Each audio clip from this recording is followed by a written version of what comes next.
அனைவருக்கும் மாலை வணக்கம். மைண்ட் யுவர் மைண்ட் சார்பாக உங்கள் அனைவரையும் வரவேற்பதில் மிக்க மகிழ்ச்சி அடைகிறேன். இன்று நமது நிகழ்ச்சி 1266. மரணத்திற்கு ஒரு மனு. என்ன மனு கொடுக்க போறாங்கன்னு தெரியல. ராஜேஷ்குமார் கொடுத்துருக்காரு. அதை நம்ம சேவா மேடம் பேச போறாங்க. என்ன கதைன்னு கேட்கலாம். வாங்க சேவா மேடம், நீங்கள் தேங்க்யூ உங்கள் உரையை தேங்க்யூ சார். தொடங்கலாம்.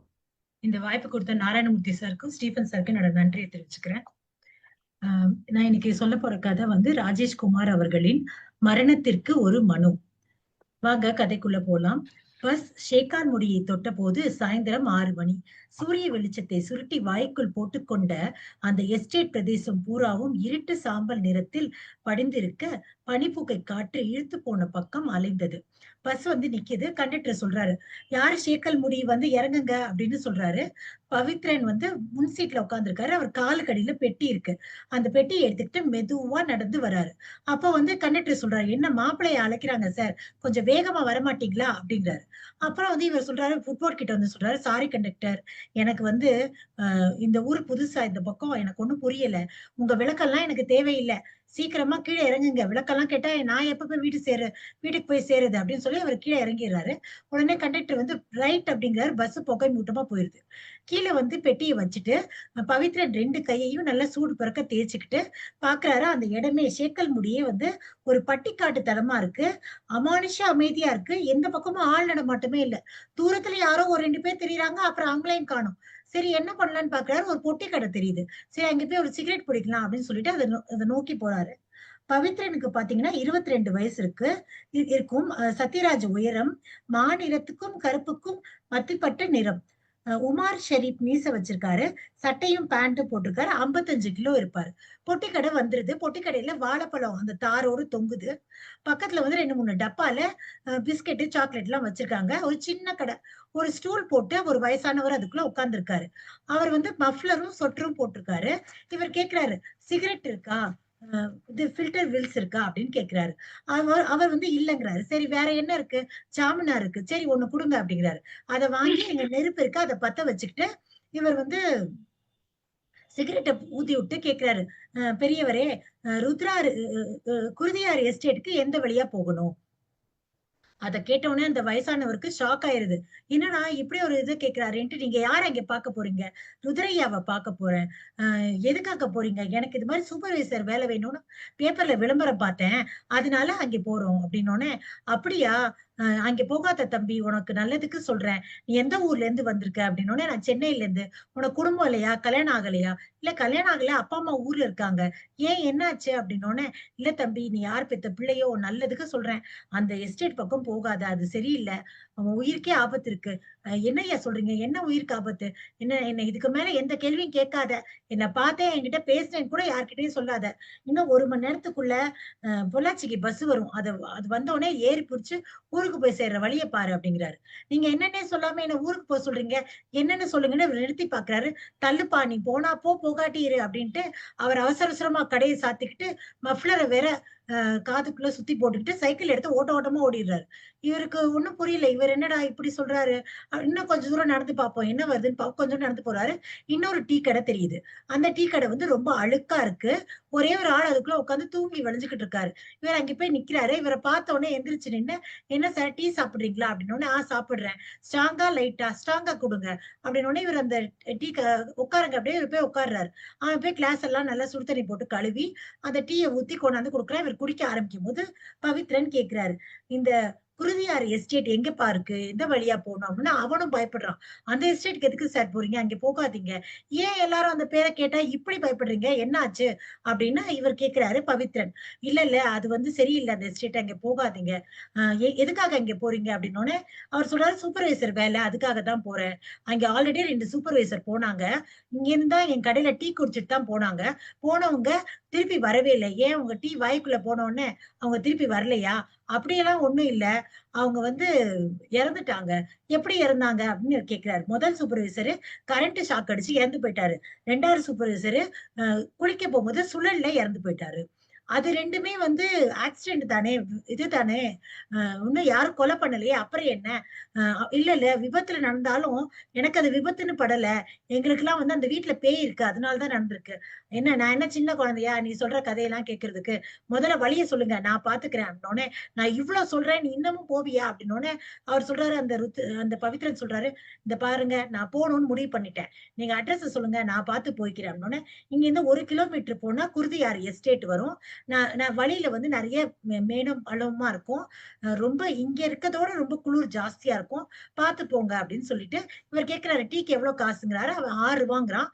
6 ரூ. 10 குடுத்து ரூ. 6 குடுத்துட்டு ரூ. 10 சேஞ்ச வாங்கிட்டு மெதுவா நடக்க ஆரம்பிக்கிறாரு பவித்ரன். அப்படியே போயிட்டே இருக்கும்போது, அந்த டீ கடைக்காரன் சொன்ன மாதிரி, அந்த பக்கம் போக போக ரொம்ப குளிர் ஜாஸ்தி ஆகுது. பேர் தெரியாத செடிகள்லாம் நெறைய வருது. கிட்டத்தட்ட 1 கிலோமீட்டர் தாண்டி போயிடுறாரு. போன உடனே அந்த குருதியாறு எஸ்டேட் நெறைய மரங்களுக்கு நடுவுல பெரிய பங்களா மாரி இருக்கு. அந்த ஒரு எஸ்டேட் பூரா இருட்டா இருக்கு. ஒரே ஒரு ரூம்ல மட்டும் லைட் எரியுது. கீழ வந்து ஒரு பெரிய அந்த மரக்கதவு மாரி போட்டு வச்சிருக்காங்க. பக்கத்துல ஒரு கூண்டு மாரி இருக்கு. அந்த கூண்டுக்குள்ள யாரோ உட்கார்ந்து சிகரெட் புடிக்கிறாங்க. இவருக்கு வந்து அந்த புகை மட்டும் வெளியில வருது. சரி, அந்த கூண்டுக்குள்ள யாரோ ஆள் இருக்காங்க போல. அங்க போயிட்டு யாரு என்னன்னு கேட்போம் அப்படின்னு சொல்லிட்டு போய் எட்டி பார்க்குறாரு. போய் அங்க நின்னு ஐயா! ஐயான்னு கூப்பிடுறாரு. எந்த சத்தமும் இல்ல. புகை மட்டும் வெளிய வந்துகிட்டே இருக்கு. என்ன இவ்வளோ தூரம் கூப்பிடுறான். அவருக்கு என்ன காதா கேட்காது. சரி உள்ள போ முடியுமான்னு பார்ப்போம்ன்னு உள்ள கதவு கிட்ட கை வைக்கிறாரு. கதவு அழகா வெண்ண மாதிரி தொறக்குது. உள்ள போறாரு. அந்த கூண்டு கிட்ட போறாரு. சிகரெட் புகை மட்டும் போகுது. சத்தமே இல்ல. சரின்னு இவரு பாக்கெட்ல இருந்து ஒரு லைட்டர் எடுத்து அத ஆன் பண்றாரு. அந்த வெளிச்சத்துல பார்த்தா அந்த ஆளு மேல பார்த்த மாரி மல்லாந்து படுத்து கிடக்கான். அம் அ அந்த கால் மேல அந்த டேபிள் மேல வச்சிருக்கான். சிகரெட் புகை மட்டும் போயிட்டே இருக்கு. கீழ ஃபுல்லா ரத்தமா கொட்டி கிடக்கு. அவன் வயித்துல ஏதோ கத்தியால குத்துன மாரி இருக்கு. வயித்துல இருந்து தான் ரத்தம் ஊத்துது. இத பார்த்த உடனே அவரு செத்து போயிட்டாருன்னு இவர் தெரிஞ்சுக்கிட்டு, இவருக்கு பயந்து வருது. அங்கேருந்து ஆரம்பிச்சு அந்த அவங்க வீட்டு வாசல் வரைக்கும் கிட்டத்தட்ட ஒரு 100 மீட்டர் இருக்கும். தப தப தபன்னு ஓடுறாரு. ஓடி போயி, அங்க எங்க பெல் இருக்கு, இந்த வீட்ல இருக்கவங்கட்ட சொல்லிருவோம்ன்னு பெல் அடிக்க தேடுறாரு. பார்த்தா பெல்ல காணோம். என்னடா ஒரு வீட்ல பெல் இருக்காதா? அப்படின்னு யோசிக்கிறாரு. பின்னாடி ஏதோ நாய் நிக்கிற சத்தம் மாரி கேக்குது. திரும்பி பார்க்கிறாரு. ஒரு டாபர்மேன் சைஸ்ல ஒரு நாயி நாக்க தொங்க போட்டுட்டு வள் அப்படிங்குது அவர பார்த்து.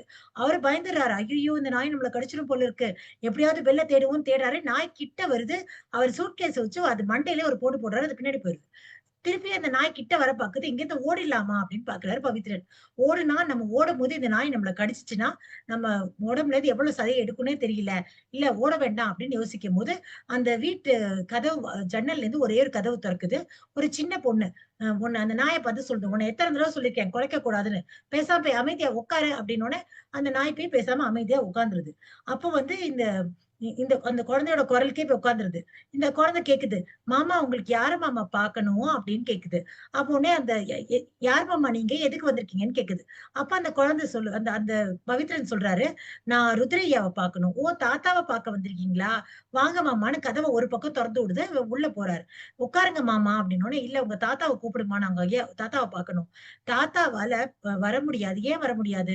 "தாத்தாவால நடக்க முடியாது." "சரி உங்க வீட்ல பெரியவங்க யாரும் இல்லையா?" "இல்லையே இருக்காங்களே." பாட்டி, சித்தப்பா, சித்தி, அப்பா, அத்தை எல்லாரும் இருக்காங்களே! சரி உங்க அப்பாவ போய் கூட்டிட்டு வரியா? அப்படின்னோனே, கூட்டிட்டு வரேன் மாமா அப்படின்னு நீங்க இங்க உட்காருங்க. நான் போய் கூட்டியாரேன்னு அந்த பிள்ளை சுத்தி போய் படியில ஏற ஆரம்பிக்குது. படி வந்து மரப்படினால இது ஒவ்வொரு காலும் எடுத்து வைக்கும்போது, தொம் தொம்ன்னு சத்தம் கேட்குது. இவரு அந்த பிள்ளை ஏறி போறத பார்க்குறாரு. அந்த வீட பார்த்தா, அந்த காலத்து ராஜாவுடைய மணிமண்டபம் இருக்கும்ல, அந்த மாரி அவ்ளோ பெருசா இருக்கு. அவருக்கு ரொம்ப ஆச்சரியமா இருக்கு. "இவ்ளோ பெரிய வீடா இருக்கு" அப்படின்னு சொல்லி பார்த்துட்டு இருக்காரு. இந்த பொண்ணு மேல போயிட்டு கீழ வரும்போது திருப்பி ஒருத்தரோட வருது. "அப்பா அந்த மாமா தான்" அப்படிங்குது.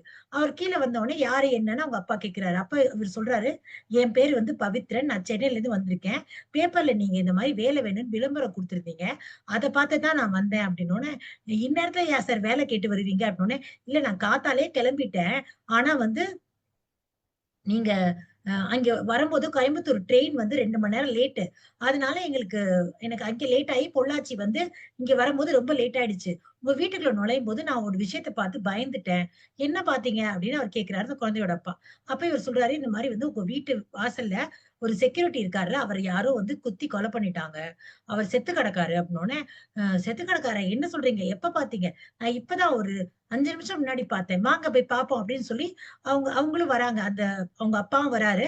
கூட அந்த குழந்தையும் ஓடியாருது. குழந்தை பின்னாடி நாயும் ஓடியாருது. 3 பேரும் வந்து பாக்குறாங்க. பார்த்தா அந்த கூண்டுக்குள்ள இவர் காட்டுறாரு. இந்த கூண்டு தான் அப்படின்னு காட்டுறாரு. அப்ப பார்த்தா அந்த கூண்டுக்குள்ள வந்து அவர் லைட்ட தேடி கண்டுபிடிச்சு போடுறாரு. அந்த வாட்ச்மேன் ரத்த வெள்ளத்துல செத்து கிடக்கான். அப்போ உடனே வந்து இந்த பிள்ளை போய் எட்டி பார்க்க போகுது இந்த ஜோதி. அப்ப அவங்க அப்பா சொல்றாரு, "ஜோதி இதெல்லாம் எட்டி பார்க்காத. அந்த பக்கம் போ" அப்படிங்கிறாரு. அப்படின்ன உடனே அந்த பொண்ணு வந்து உள்ள ஓடுது.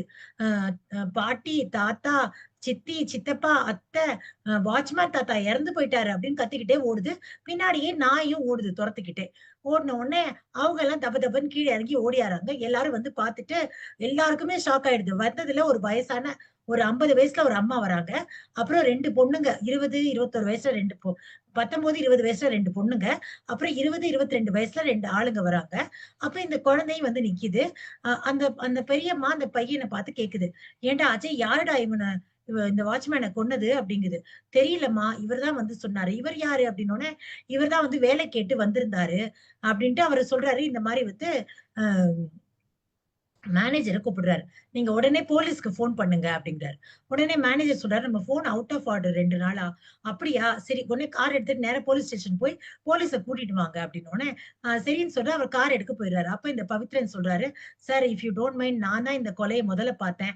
நானும் போலீஸ் ஸ்டேஷன் போட்டுமா?" "சரி நல்லா போங்க. கார் வரட்டும்னோனே" அந்த 2 பொண்ணுல ஒரு பொண்ணு, "அண்ணா அ என்ன வேலை? இவர் என்ன சொல்ல வந்த?" அப்படின்னோனே, "இவர் வந்து நம்ம எஸ்டேட்ல சூப்பர்வைசர் வேலை கேட்டு வந்திருக்காரு." "இந்நேரத்துலயா?" அப்படின்னோனே, அந்த கார் வருது. இவரு பவித்ரன் சொல்லிட்டு கார்ல ஏறிறாரு. கார் கிளம்புது. கார்ல போயிட்டு இருக்கும்போது அந்த மேனேஜர் கேட்கிறாரு, "உங்க பேர் என்ன?" "என் பேரு பவித்ரன்." "எங்கேருந்து வந்திருக்கீங்க?" "சென்னையிலேருந்து வந்திருக்கேன்." "அ எ சூப்பர்வைசர் வேலைக்கு." "ஆமா." நீங்க வரும்போதே ஒரு கொலையோட வந்திருக்கீங்க." "சார் அது எனக்கு எப்படி சார் தெரியும்?" "இல்ல, இல்ல நான் சும்மா சொன்னேன்." "ஆமா இந்த இந்த ஊர்ல எங்கள பத்தி விசாரிக்கலையா? இந்த இந்த எஸ்டேட்ட பத்தி விசாரிச்சீங்களா?" "விசாரிச்சேன்." "என்ன சொன்னாங்க?" "ஒண்ணும் சொல்லல." "இல்லையே சொல்லியிருப்பாங்களே சொல்லுங்க." "இல்ல 2 சூப்பர்வைசர் இந்த மாரி இறந்து போனதாகவும், அது பேய் தான் அத அடிச்சு." "அதெல்லாம் இல்ல சார். எங்க முதலாளிக்கு இந்த ஒரு பெரிய எஸ்டேட் இருக்கு. இத ஒரு காம்படிட்டர் ரொம்ப நாளா வாங்கணும்னு ஆசைப்படுறாரு. அவர் தான் யாரோ ஆள வச்சு கொன்றுக்கணும். பேயெல்லாம் ஒண்ணும் கிடையாது." அப்படிங்கிறாரு அந்த மேனேஜர். அப்படின்னோனே, "நீங்க வரும்போது யாராவது கத்தியால குத்திட்டு ஓடுறத பார்த்தீங்களா?" "இல்ல, இல்ல. நான் வரும்போதே இவரு உள்ள செத்து தான் கிடந்தாரு. நான் யாரையுமே பார்க்கல. வந்து தான் நான் உங்ககிட்ட இன்ஃபார்ம் பண்ணேன்." அப்படின்னோனே, இவரு சொல்றாரு, இப்ப வந்து போலீஸ் ஸ்டேஷன் வந்துரும். நான் உங்கள இறக்கி விடுறேன்" அப்படின்னு போலீஸ் ஸ்டேஷன் வருது. நீங்க போய் இறங்கி, உள்ள இன்ஸ்பெக்டர பார்த்து விஷயத்த சொல்லி கூட்டிட்டு வாங்க. "ஏன் நீங்க வரலையா?" "இல்ல இங்க கொஞ்சம் லேபர் பிரச்சனையில எனக்கும் இன்ஸ்பெக்டருக்கும் கொஞ்சம் தகராறு. நாங்க அவ்வளவா பேசிக்கிறது இல்ல. அதனால தான்." "சரி நான் போறேன்னு" பவித்ரன் கீழ இறங்கி போறாரு. போயிட்டு அந்த அ உள்ள போறாரு. உள்ள போனோனே ஒரு ஹெட் கான்ஸ்டபிள் மட்டும் தான் உட்கார்ந்திருக்காரு. இவர் சொல்றாரு, "நான் இன்ஸ்பெக்டர பார்க்கணும். இந்த மாரி வந்து ஒரு கொலை விஷயமா பேசணும்." அவர் சொல்றாரு, "இன்ஸ்பெக்டரும், சப் இன்ஸ்பெக்டரும் ஒரு பந்தோபஸ்துக்கு போயிட்டாங்க. எப்படியும் ஒரு 20 நிமிஷம் ஆகும் வர." அப்படின்னோனே, எங்க கொலை நடந்துச்சுன்னு அந்த ஹெட் கான்ஸ்டபிள் கேட்கிறாரு. இவர் சொல்றாரு, குருதியார் எஸ்டேட்ல." உடனே அந்த ஹெட் கான்ஸ்டபிள் சொல்றாரு, "மாசம் ஆனா யாராவது ஒருத்தங்க அந்த எஸ்டேட்ல இறந்து போயிருவாங்க. இதான் வேலை அவைங்களுக்கு. போய் ஏதாவது கேட்டா என்னமாவது காரணத்த சொல்லிக்கிட்டு இருக்காய்ங்க. எல்லாம் பணக்காரைங்க. நம்ம ஒண்ணும் பேச முடியாது. நீ ஒண்ணு உட்காருப்பா. இல்லன்னா நான் கொஞ்ச நேரத்துல போலீஸும், இன்ஸ்பெக்டரும் வந்த உடனே உங்களுக்கு அனுப்பி வைக்கிறேன். இல்ல நான் உட்கார்றேன். வெளிய எனக்காக ஒருத்தர் வெயிட் பண்ணிட்டு இருக்காரு. அவர பார்த்துட்டு வந்துர்றேன்." "சரி போய் பார்த்துட்டு வா." உடனே அவர்ட்ட போய் இவர் சொல்றாரு பவித்ரன். இந்த மாரி வந்து அவர் போலீஸும், இன்ஸ்பெக்டரும் வெளிய போயிருக்காங்க. இன்ஸ்பெக்டரும், சப் இன்ஸ்பெக்டரும் வெளியில போயிருக்காங்களாம். "நான் இருந்து சொல்லிட்டு வரவா? என்ன?" அப்படின்னோனே, "ஆமா நீ இருந்து சொல்லிட்டு அவங்க ஜீப்லயே வந்துரு. நான் கிளம்புறேன்னு" மேனேஜர் வண்டிய கிளப்பிட்டு அவன் போயிடுறான். இவன் வந்து உட்கார்ந்திருக்காரு பவித்ரன். கிட்டத்தட்ட 1 மணி நேரம் ஆயிருது. அவங்க 2 பேரும் வரல. 1 மணி நேரம் கழிச்சு அந்த இன்ஸ்பெக்டரும், சப் இன்ஸ்பெக்டரும் உள்ள வராங்க. இன்ஸ்பெக்டர் சொல்றாரு, "விஜயகுமார், இந்த பந்தோபஸ்த் போனாலே இதான்யா. காலெல்லாம் வலிக்குது. எவ்வளோ நேரம் நின்னுட்டோம். வா ஒரு டீய குடிப்போம்." அப்படின்னு சொல்லி உட்கார்ந்து 2 பேரும் டீய குடிக்கிறாங்க. டீய குடிக்க ஆரம்பிச்ச உடனே டீ டீ சொல்றாங்க, குடிக்கிறாங்க. அப்ப அந்த இன்ஸ்பெக்டர் கேட்கிறாரு. "யார் நீங்க? என்ன வேணும்னு?" கேட்கிறாரு. இது மாரி நான் குருதியார் எஸ்டேட்ல இருந்து வரேன். அங்கே அந்த செக்யூரிட்டிய யாரோ கொன்னுட்டாங்க. இவைங்களுக்கு இதே வேலையா போச்சு. மாசத்துல யாராவது ஒருத்தங்க அங்க இறந்து போயிடுறாங்க.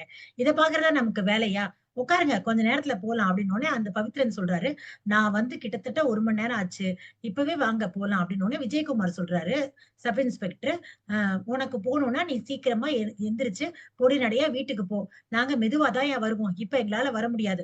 உன்னால ஆனத பார்த்துக்கோ." அப்படின்னோனே பவித்ரன் சொல்றாரு, "போலீஸ்னா கரெக்ட்டா அவங்க வேலைய பார்க்கணும். இப்படியெல்லாம் பண்ணக்கூடாது. என்ன ரொம்ப ஓவரா பேசுற? வர முடியாது. உன்னால என்ன பண்ண முடியுமோ பாரு." அப்படின்னோனே, பவித்ரன் பாக்கெட்டுக்குள்ள இருந்து ஒரு கார்ட எடுத்து அவ விஜயகுமார்ட்ட நீட்டி, "நான் கிரைம் பிரான்ச்" அப்படின்னு சொன்னோனே, அவங்க 2 பேரும் சல்யூட் அடிக்கிறாங்க. அடிச்சுட்டு, "சாரி சார், சாரி சார். நான் தெரியாம நாங்க பேசிட்டோம் அப்படின்னோனே, இல்ல நான் வந்து என்னோட அடையாளத்த காட்டிக்கிறதாவே இல்ல. அப்புறமேட்டு தான் சொல்லலாம்னு நெனச்சேன். ஆனா நீங்க காட்டிக்க வேண்டிய சிச்சுவேஷன்ல கொண்டாந்து விட்டுட்டீங்க. உட்காருங்க சார், டீ சாப்பிடுங்க. டீ எல்லாம் குடுக்குறேன். இவரு வேண்டாங்கிறாரு. எதுக்கு சார் நீங்க இங்க வந்திருக்கீங்கன்னோனே, 2 சூப்பர்வைசர் முன்னாடி இருந்தாங்க. அது ஒரு ஆக்சிடென்ட் சார். அது எனக்கு தெரியும். ஆனா அவங்க குடும்பத்துல இருந்து ஒரு லெட்டர் வந்துச்சு. இந்த மாரி வந்து அது இறந்து போனது வந்து கொலையா தான் இருக்கணும்னு அவங்க சந்தேகப்படுறாங்கன்னு. அதனால தான் நாங்க வந்து இத பத்தி விசாரிக்கிறதுக்காக வந்தோம். அப்படின்னோனே, "அப்படியா? அ ஆனா அது ரொம்ப ரிஸ்க் சார். அந்த எஸ்டேட்ல போய் நீங்க இருக்கிறது. அதெல்லாம் நான் பார்த்துக்கிறேன். நான் வேலைய செஞ்சு பார்த்துக்கிறேன். அ ச சரி, அ நீங்க வந்து வாங்க நம்ம அங்க கிளம்பி போவோம். வரீங்களா இப்பயாச்சுன்னா?" "வரேன், வரேன்னு" விஜயகுமார் போய் வண்டிய ரெடி பண்ணணும். விஜயகுமார் வண்டிய ரெடி பண்ண போறாரு. அப்ப இன்ஸ்பெக்டர்ட்ட பவித்ரன் கேட்கிறாரு. "அந்த ருத்ரையா இருக்கார்ல, அவர் எப்படிப்பட்டவரு? ரொம்ப ரொம்ப மொரடனா?" அப்படின்னா, "இல்ல, இல்ல. அவர் ரொம்ப சாஃப்ட் டைப்பு." "அப்படியா? சரி வாங்க போலான்னு" 3 பேரும் ஜீப்ல ஏறுறாங்க. கொஞ்சம் தூரம் ஜீப் போகுது. அப்ப இவர் சொல்றாரு, "என்ன யாருன்னு அங்க போய் நீங்க காட்டிக்க கூடாது. என்ன பார்த்து மரியாதைலாம் குடுக்கக் கூடாது. புரியுதா? அதுக்கப்புறம் வந்து ஏதாவது இருந்தா நான் உங்களுக்கு ஃபோன் பண்ணுவேன். எனக்கு நீங்க ஃபோன் பண்ணக்கூடாது. நான் தான் உங்கள கான்டாக்ட் பண்ணுவேன்." "சரி சார். அதெல்லாம் நாங்க ஒண்ணும் பண்ண மாட்டோம்." என்ன கொண்டாந்து மேனேஜர்ன்னு ஒருத்தன் விட்டான்ல, அவன் வந்து எப்படி அப்படின்னோனே இன்ஸ்பெக்டர் சொல்றாரு, "அவன் கொஞ்சம் சரியில்ல. அவன ஆழமா பார்க்க முடியல. ரொம்ப டிப் டாப்பான ஆளு. ஆ அவன் பேரு தங்கராஜு. அவனுக்கும் எனக்கும் ஒரு இடத்துல சண்டை ஆயிடுச்சு." "ஆமாமா, அவரு சொன்னாரு. அவர் ரொம்ப ஆழம் பார்க்க முடியல." "சரி நான் பார்த்துக்கிறேன் அவர. ஒண்ணும் பிரச்சனை இல்ல." அப்படின்னு சொல்லிட்டு, அவங்க போய் அங்க நிறுத்துறாங்க. ஜீப் போய் நிக்குது. அந்த குடும்பத்துல இருந்த எல்லாருமே அந்த அந்த இடத்துல அப்படியே நின்னுகிட்டு இருக்காங்க. அந்த பாடிய விட்டு அவங்க போகவே இல்ல. இவங்க 3 பேரும் கீழ இறங்குறாங்க. இன்ஸ்பெக்டர் கேட்கிறாரு, பாடி எங்க இருக்குன்னு. அந்த மேனேஜர் தங்கராஜ் வந்து அந்த கூண்ட காட்டுறாரு, வாங்க காட்டுறேன்னு. பார்த்தா ரத்த வெள்ளத்துல அந்த வாட்ச்மேன் கிடக்காரு. அப்போ வந்து கத்தியால யாரோ குத்திருக்காங்க. "கத்தி கிடைச்சுச்சா?" அப்படின்னோனே, "இல்ல கத்தி கிடைக்கல." அப்படின்னோனே, சரி இந்த கொலைய யாரு முதல்ல பார்த்ததுன்னோனே, அந்த மேனேஜர் சொல்றாரு, "பவித்ரன் தான் பார்த்தாரு." "நீங்க தான் பார்த்தீங்களா?" "ஆமா." "நீங்க எங்கேருந்து வந்திருக்கீங்க?" "நான் சென்னையிலேருந்து வந்திருக்கேன்." அப்படின்னோனே, "நீங்க பார்க்கும்போது யாராவது கத்தியால குத்திட்டு ஓடுனாங்களா?" "இல்ல அதெல்லாம் யாரும் ஓடல. நான் பார்க்கும்போதே அவரு செத்து தான் கிடந்தாரு." "சரி." அப்படின்ட்டு இந்த கேட்கிறாரு. இந்த அஜய பார்த்து கேட்கிறாரு. இவர் எவ்வளவு வருஷமா உங்க வீட்ல வேலை பார்க்கிறாரு?" அப்படின்னு 20 வருஷமா. "எப்படி ஆள் ரொம்ப மொரட்டு டைப்பா?" "அதெல்லாம் இல்ல. ரொம்ப நல்ல மனுஷன்." அப்படின்னோனே, "சரி இங்க வேலை பார்த்தப்புறம் மிச்ச நேரம் அவர் எங்க தங்குவாரு?" அப்படின்னோனே, "பின்னாடி ஒரு கார் ஷெட் இருக்கு. அங்கே தான் தங்குவாரு." இவர் குடும்பம்லாம் இவர் அதெல்லாம் கிடையாது. ஒரு ஒண்டிகட்ட. "சரி எனக்கு அந்த கார் ஷெட்ட காட்டுங்கன்னோனே" அவங்க 3 பேரும் இன்ஸ்பெக்டரும், சப் இன்ஸ்பெக்டரும், அந்த அஜயும் கூட மதனும் போறாங்க. அந்த 4 பேரும் அந்த இடத்துக்கு போறாங்க. அப்ப வந்து இந்த மேனேஜர் தங்கராஜ் சொல்றாரு, "உங்களோட சூட்கேஸ பவித்ரன் கொண்டு போய் அவுட் ஹவுஸ்ல வச்சிருக்கேன். அங்கேயே நீங்க நைட் தங்கிக்கோங்க. நாளைக்கு காத்தால நம்ம வந்து ருத்ரையா பார்த்து பேசுவோம். ரொம்ப நன்றிங்க. எனக்கும் டயர்டா இருக்குன்னு" போய் அவர் அந்த ரூம தொறந்து போய் விழுந்து தூங்க ஆரம்பிக்கிறார். அப்படியே அடிச்சு போட்ட மாரி தூங்குறாரு. அவ்ளோ டயர்ட் அவருக்கு. அதுக்கப்புறம் நல்லா தூங்கிட்டே இருக்கும்போது நடு ராத்திரியில வேர்க்க ஆரம்பிக்குது. ஒரு வாட்ச பார்க்குறாரு. ஒரு 12 மணியா இருக்கும். உடனே எந்திரிச்சு வந்து சரி நம்ம ஃபேன் என்ன ஆச்சுன்னு பார்ப்போம்ன்னு பார்க்குறாரு. ஃபேன் ஓடல, லைட்டும் ஆன் ஆகல. ஓ! கரண்ட் இரண்டு போயிருச்சு போல. நம்ம ஜன்னலையாவது தொறந்துருவோம்ன்னு ஜன்னல தொறக்குறாரு. ஜன்னல தொறந்தா தூரத்துல ஒரு விளக்கு ஒளி மாரி தெரியுது. அத பார்த்த உடனே இவருக்கு வந்து என்னடா இந்நேரத்துல யார் விளக்கேத்தி வச்சிருக்கா? இல்ல லைட்டா? என்னன்னு தெரியலையே! போய் பார்க்கலாமா? அப்படின்னு தோணுது. மனசு சொல்லுது ஒரு மனசு சொல்லுது போய் பார்க்காத அப்படிங்குது. இன்னொரு மனசு சொல்லுது போய் பாரு அப்படிங்குது. இரு மனசா சரி போய் பார்ப்போம் என்னதான் நடக்குதுன்னு பெட்டிக்குள்ள இருந்து டார்ச் எடுத்துக்கிட்டு மெதுவா நடந்து வெளிய வராரு. அந்த நடு ராத்திரியில அந்த அந்த பங்களா வந்து ரொம்ப பயங்கரமா தெரியுது அவருக்கு பார்க்கறதுக்கு. பின்னாடி பக்கத்துக்கு ஒரு கிட்டத்தட்ட ஒரு 100 மீட்டர் நடந்தா தான் அந்த பின்னாடி பக்கம் வருது. அந்த அந்த ஒளி அங்கே தான் தெரியுது. மெதுவா நடந்து போறாரு. நெறைய குன்று செடி இருக்கு. அதெல்லாம் தாண்டி தாண்டி அந்த இடத்துக்கு போம்போது பார்த்தா அந்த லைட் இல்ல. அந்த ஒளியே இல்ல. இங்க தானே ஒளி பார்த்தோம். இப்ப காணுமே அப்படின்னு அவரு யோசிக்கிறாரு. அப்போ வந்து ஒரு பெரிய கிணறு இருக்கு. அந்த கிணறு மேல நெறைய வந்து செடியா மொளச்சிருக்கு. அந்த பக்கம் சுத்தி கிணறு கிட்ட போறாரு. கிணறுக்குள்ள வந்து ஒரு இடம் தொறந்திருக்கு. அத எட்டி பார்க்கிறாரு. ஒரு பறவை மாரி பறந்து வெளிய ஓடுது அதுலேருந்து. அத பார்த்து அவரு பயந்துர்றாரு. "ஓ! பறவையா?" அப்படின்ட்டு, சரி இது வந்து புது இடமா இருக்கு. இங்க நிக்க வேண்டாம். இங்கேருந்து கிளம்பிர்லாம். அப்படின்னு வராரு. இந்த பக்கமா டார்ச் எடுத்துட்டு இந்த பக்கமா கிணறு பக்கமா வராரு. தூரத்துல பார்த்தா ஒரு பொண்ணு அ ஒரு செவத்து மேல சம்மணம் போட்டு உட்கார்ந்திருக்கு. அப்படியே கண்ணு பவர்ஃபுல்லா இருக்கு. வாய் வந்து சிரிச்ச மாரி இருக்கு. இவரு இந்தாம்மா, யாரும்மா இந்த நேரத்துல இங்க உட்கார்ந்திருக்குது? யாரும்மா? நான் கூப்பிடுறது உனக்கு கேட்குதா இல்லைன்னா எந்த சத்தமும் இல்ல. திருப்பி உன்ன தானேம்மா கூப்பிடுறேன். என்னம்மா எந்த சத்தமும் இல்லாம உட்கார்ந்திருக்க? அப்படின்னோனே, இவரு வந்து சரி நம்ம தான் டார்ச் வச்சிருக்கோம்ல, கிட்ட போய் பார்ப்போம்ன்னு டார்ச் அடிச்சா அது ஒரு சிலை. ஒரு பொண்ணோட சிலை. அந்த பொண்ணு சிரிச்சாப்ல இருக்கு. கண்ணு வந்து பவர்ஃபுல்லா இருக்கு. இவர் வந்து அது கீழ ஒரு சமாதி இருக்கு. அந்த சமாதியில இந்த மாரி எழுதியிருக்கு. 5/8/1900 மத்ததெல்லாம் மண்ணால வந்து அழிஞ்சிருக்கு. மறைவு 13/12/1985 அப்படின்னு போட்டிருக்கு. அதுல வந்து லீலாவதின்னு போட்டிருக்கு. அவர் படிச்சு பார்த்துட்டு, ஓ! இந்த அம்மா இறந்து போச்சு. அவருடைய அவங்க சிலைய வச்சிருக்காங்க போல.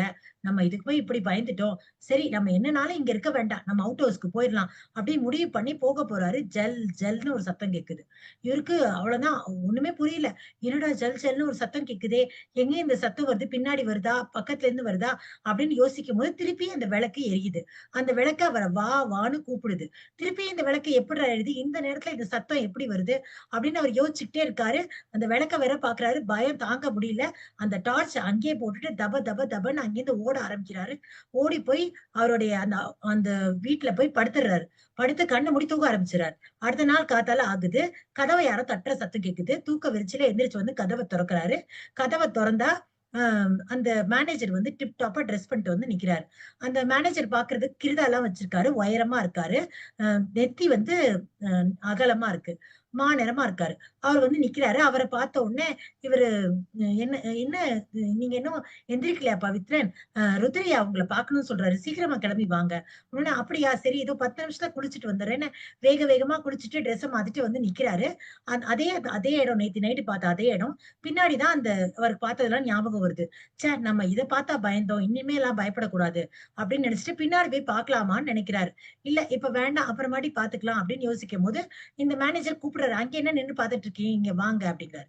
சரின்னு சொல்லிட்டு இவரும் போறாரு. போனா வந்து மேல போறோம். இப்ப ருத்ரையா வந்து ரொம்ப கம்மியா தான் பேசுவாரு. அவர் கேட்க கேள்விக்கு கரெக்ட்டா பதில் சொல்லிருங்க. வள வள வளன்னு பேசாதீங்க. அவருக்கு அது புடிக்காது. உடனே இவரு சரின்ட்டு மேல போறாங்க. ருத்ரையா வந்து ஒரு வீல் சேர்ல உட்கார்ந்திருக்காரு. ஜன்னல் பக்கமா பார்த்து உட்கார்ந்திருக்காரு. "வாங்க தம்பி, வாங்க உட்காருங்கன்னு" உள்ள வந்தோனே உட்கார சொல்றாரு. அப்ப அவர் கேட்கிறாரு, உங்க வீட்ல வந்து அ வ உங்களுக்கு கல்யாணம் ஆயிடுச்சாடா?" இவரு கல்யாணம் ஆகல அப்படிங்கிறாரு. "உங்களுக்கு இந்த வேலை புடிச்சிருக்கா?" "எனக்கு இந்த வேலை புடிச்சிருக்கு. நான் அந்த வேலையில சேர்றேன்." "வீட்ல வந்து ரொம்ப கஷ்டமா? அதனால இந்த வேலையில வேற வழி இல்லாம சேர்றியா?" "அப்படிலாம் ஒண்ணும் இல்லங்க. எனக்கு வேலை புடிச்சிருக்குன்னு தான் நான் வந்திருக்கேன்." "சரி நீ வேணா ஒண்ணு பண்ணு. இன்னைக்கு காத்தால இருந்து சாயங்காலம் வரைக்கும் யோசி.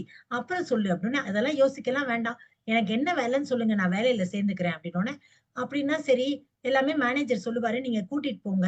நீங்க அந்த அவுட் ஹவுஸ்லயே தங்கிக்கப்பா." அப்படின்னா சரின்ட்டு அவரு போயிடுறாரு வெளியில. வெளில போனோனே அந்த மேனேஜர் சொல்றாரு, இங்க முதல்ல இருந்த 2 சூப்பர்வைசருக்கும் ரூ. 500 சம்பளம் குடுத்தோம். அது இல்லாம 3 வேள சாப்பாடு வீட்லருந்து பங்களாலேருந்து வந்துரும். வருஷத்துல 3 யூனிஃபார்ம் குடுக்குறோம். நீ வந்து அந்த அவுட் ஹவுஸ்லயே தங்கிக்கலாம். நல்லா போதும் நான் இங்கேயே தங்கிக்கிறேன். நான் எங்க என்ன வேலை பார்க்கணும்னு சொல்லுங்க. சரி வா நான் உன்ன எஸ்டேட் கார்டன் கூட்டிட்டு போறேன்னு பேசிட்டு கீழ அவன் வந்து கீழ கார் பார்க்கிங் இடத்துக்கு வராங்க. அப்போ வந்து அ ஒ இவரு சொல்றாரு மேனேஜர், வந்துட்டாய்ங்க தாலிய அறுக்கிறதுக்கு. இந்த போலீஸ்காரங்களுக்கு வேற வேலையே இல்ல." அப்படின்னு சொன்னோனே அவங்க ஜீப் வருது. அந்த போலீஸ் இன்ஸ்பெக்டர், சப் இன்ஸ்பெக்டர் கீழ இறங்கி, என்ன சார் எங்கேயோ வெளிய கிளம்புறீங்களா?" "ஆமா. இவரு இன்னைக்கு வேலையில சேர்ந்துட்டாரு. நான் போய் கார்டன் எஸ்டேட்டுக்கு சுத்தி காட்ட போறேன். அங்க வேலைக்கு அவருக்கு என்ன வேலை அப்படின்லாம் சொல்லப் போறேன்." அப்படின்னோனே, அப்படியா? 1 மணி நேரம் இவர நாங்க எங்க ஸ்டேஷனுக்கு கூட்டு போறோம். இவர்ட்ட கொஞ்சம் விசாரிக்கணும்." "இல்ல, இல்ல அவர் வேலை சேரணும். 1 மணி நேரம் தான் சார். கொண்டாந்து விட்டுர்றோம்." அப்படின்னா, "சரி கூட்டிட்டு போங்க. கொண்டாந்து இங்க விட்டுறவா?" அப்படின்னோனே, "இங்க விட வேண்டாம். எஸ்டேட் கார்டன்ல விட்டுருங்க." "சரி நான் கூட்டிட்டு போறேங்க." கொஞ்சம் தூரம் போக ஆரம்பிச்ச உடனே, இவர் கேட்கிறாரு பவித்ரன், "என்ன விஷயமா வந்தீங்க?" அப்படின்னு கேட்கிறாரு. அப்போ இன்ஸ்பெக்டர் சொல்றாரு, "உங்களுக்கு சென்னையில இருந்து ஒரு ஃபோன் வந்துச்சு.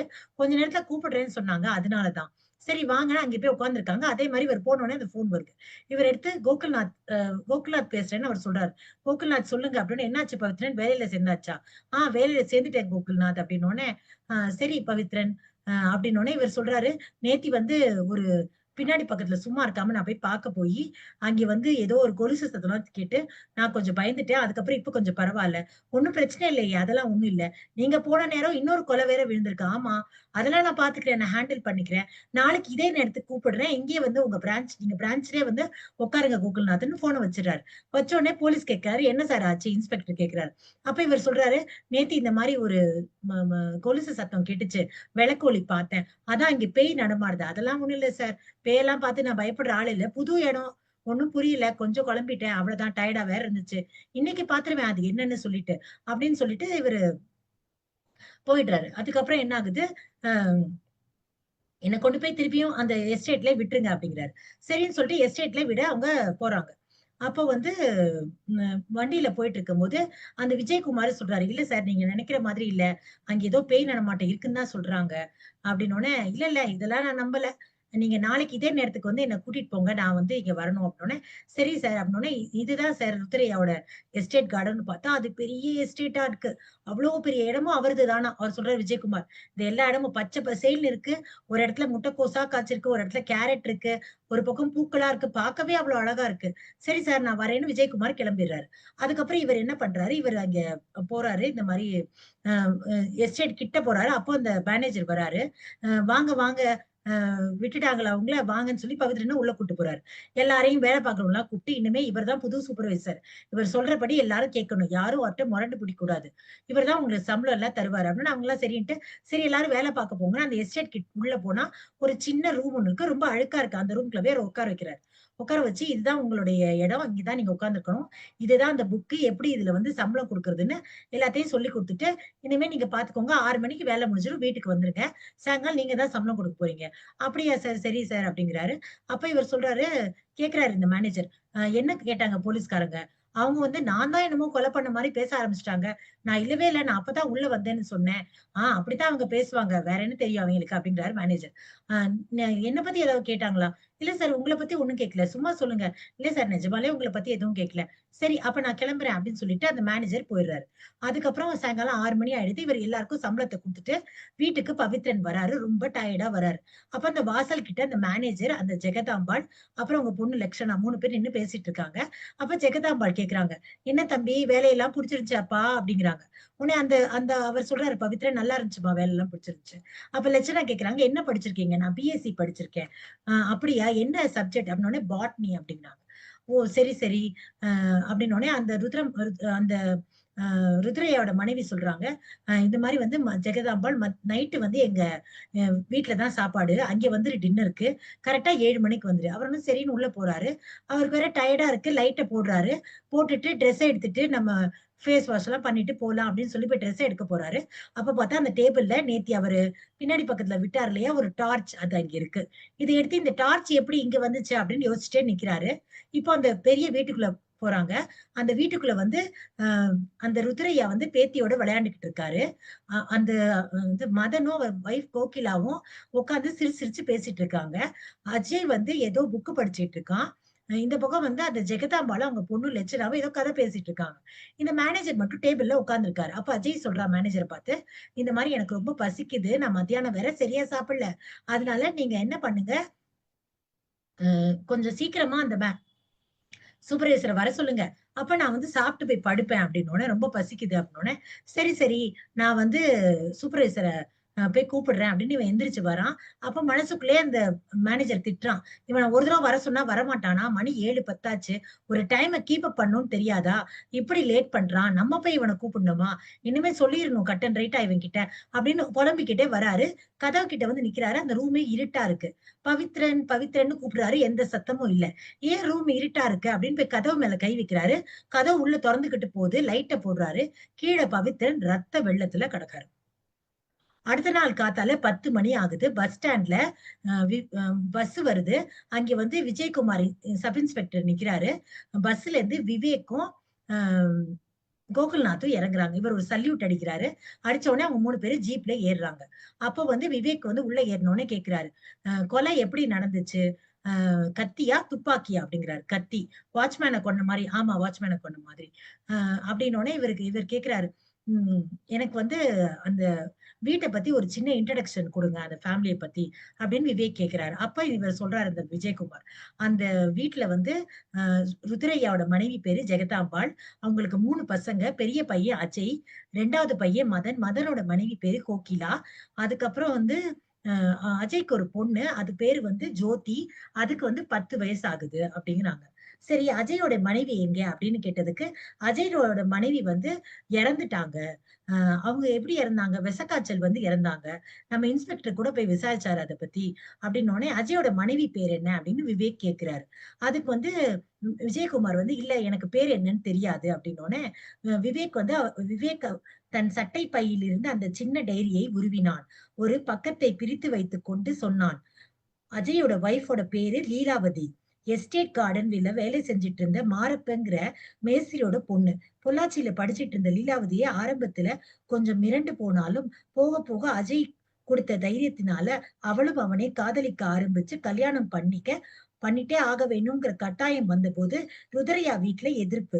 ஆனா அஜய் அதை எதையுமே பொருட்படுத்தாம அவங்கள மீறி லீலாவதியை கல்யாணம் பண்ணிக்கிட்டான். ஆரம்பத்துல அவளை மருமகளா ஏத்துக்க மாட்டேன்னு சொன்ன ருத்ரையாவும் அவரோட மனைவி ஜெகதாம்பாளும் லீலாவதிக்கு ஒரு குழந்தை பிறந்ததும் மனசு மாறிட்டாங்க.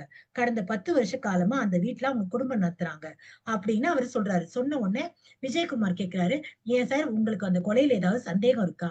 லேசா அந்த அந்த இறப்புல ஏதாவது சந்தேகம் இருக்கான்னு கேக்குறாரு. இவர் சொல்றாரு, லேசா எனக்கு ஒரு சந்தேகம் இருக்கு. ஏன் அப்படிங்கிறாரு. உடனே வந்து எதையுமே விஜயகுமார் முதல்ல எடுத்த உடனே நம்பிடக்கூடாது. கொஞ்சம் நமக்கு அதுல சந்தேகம் வரணும். அப்புறம் தான் அதை பத்தி நம்ம கண்டுபிடிக்க முடியும் அப்படின்னோடனே இவரு வந்து இவர் கேட்கிறாரு இந்த மாதிரி, விஜயகுமார் ஒரு இடத்துல திரும்புற இடம் வருது. இப்ப நான் நேரா வந்து ஹாஸ்பிட்டலுக்கு போயிட்டு ஸ்டேஷனுக்கு போகவா? இல்ல ஸ்டேஷனுக்கு போயிட்டு ஹாஸ்பிட்டல் போகவா? நீங்க முதல்ல ஹாஸ்பிட்டலுக்கு போங்க. போஸ்ட்மார்ட்டம் முடிஞ்சிருச்சா? போஸ்ட்மார்ட்டம் முடிஞ்சிருச்சு. நீங்க பாக்குறதுக்காக தான் பவித்ரனோட பாடிய வச்சிருக்கோம் அப்படின்னோனே, அங்க ஹாஸ்பிட்டல் போயிட்டு நேரா நீங்க வந்து அந்த எஸ்டேட் பங்களாக்கு போயிருங்க. சரி சார் அப்படின்னு சொல்லிட்டு விஜயகுமார் வண்டிய திருப்புறாரு. வண்டிய டர்ன் பண்ணிட்டு போறாரு. அங்க ஹாஸ்பிட்டல் போறாங்க. போன உடனே உள்ள போறாங்க. அங்க இன்ஸ்பெக்டர் இருக்காரு. இவங்கள பார்த்து சல்யூட் அடிக்கிறாரு. இவங்க போய் பவித்ரனோட பாடிய பாக்குறாங்க. வெள்ளை போர்வ வச்சு போத்தி இருக்கு. நெத்தியில அந்த வந்து பண்ணதுக்கு அந்த அவங்க செக் பண்ணியிருப்பாங்க இல்லையா பாடி. அதுக்காக கட்டு ஒண்ணு போட்டிருக்கு தலையில. அப்போ வந்து ஃபாரன்சிக் செக் பண்ணதுக்காக கட்டு ஒண்ணு போட்டிருக்கு தலையில. பவித்ரனோட பாடிய பார்த்துட்டு விவேக் கண்ணுல தண்ணியா நிக்குது.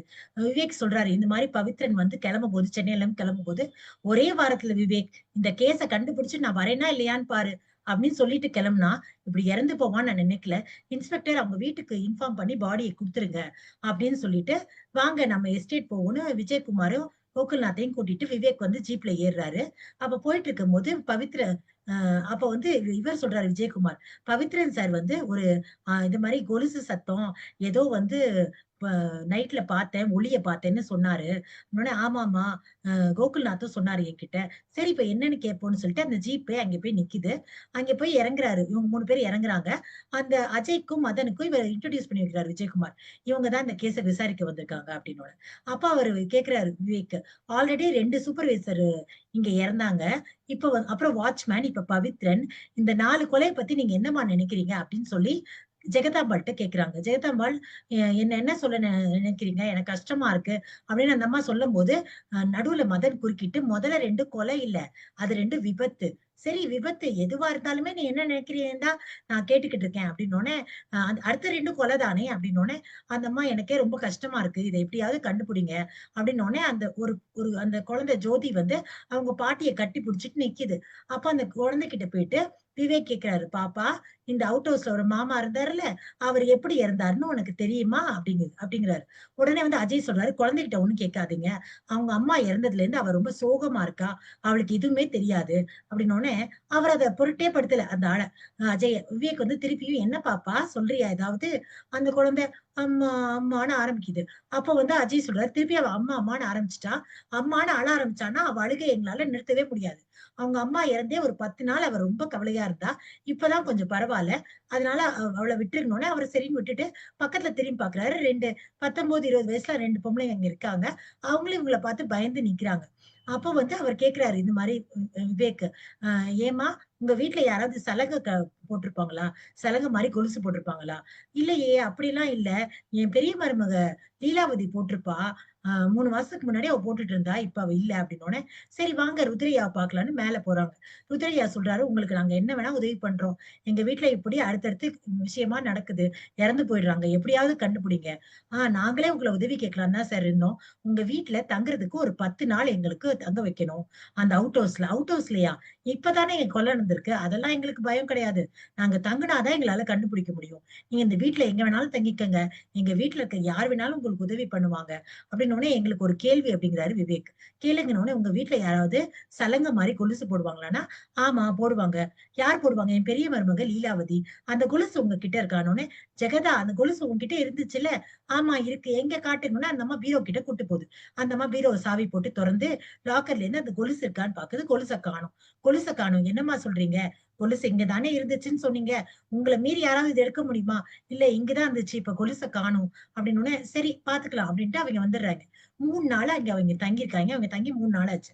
3 நாள்ல வந்து அந்த காத்தால நேரம் பூரா தூங்குன்னு தூங்குறாங்க. ராத்திரி பூரா அந்த வீட்ட அங்குலம் அங்குலமா செக் பண்றாங்க. ஒண்ணுமே கிடைக்க மாட்டேங்குது. 4வது நாள் காத்தால விடிய காத்தால 4 மணிக்கு அவங்க 2 பேரும் சேர் போட்டு உட்கார்ந்துருக்காங்க. விவேக் ஒரு கொட்டாய விட்டுட்டு உட்கார்ந்துருக்கான். அப்ப கோகுல்நாத் சொல்றாரு, "என்ன விவேக் ஒண்ணுமே கிடைக்க மாட்டேங்குது.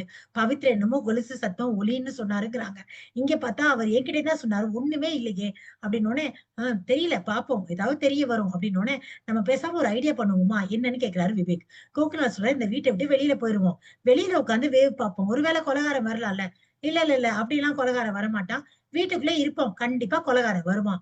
அப்படின்னோனே, சரி பார்ப்போம் அப்படின்னு யோசிக்கும்போது, விவேக் இப்படி திரும்புறாரு. அந்த இருட்டான வீட்டுக்குள்ள ஒரு ஒரு இடத்துல லைட் எரியுது இந்த வீட்டுக்குள்ள அப்படின்னோனே, இவ இவர் கோகுல்நாத் சொல்றாரு, யாராவது பாத்ரூம் போக எந்திரிச்சிருப்பாங்க. இல்ல 2 உருவம் தெரியுது. சரி வாங்க என்னன்னு போய் பார்ப்போம். அப்படின்னோனே வீட்டு வாசல் கிட்ட போறாங்க. கதவ தட்ட போகும்போது கதவு தொறக்குது. மதனும், கோகிலாவும் நல்லா டிரெஸ் பண்ணி நகையெல்லாம் போட்டிருக்காங்க. கோகிலா வெளிய வராங்க. இவ் இவ மதன் வந்து இவங்க 2 பேரையும் பார்த்தோனே, good morning Gokulnath, good morning விவேக்ன்னு 2 பேரும் குட் மார்னிங் சொல்றாங்க. என்ன எங்க கிளம்புறீங்க? இந்த மாரி வந்து கோகிலாவுடைய பெரியப்பா பொண்ணு கல்யாணம். அதனால நாங்க கோயம்புத்தூர் போறோம். அப்படின்னோனே, போயிட்டு எப்ப வருவீங்க? எப்படியும் நைட் 8 மணி ஆயிடும். சாயங்காலம் 6 மணிக்குள்ள வர முடிஞ்சா மட்டும் போங்க.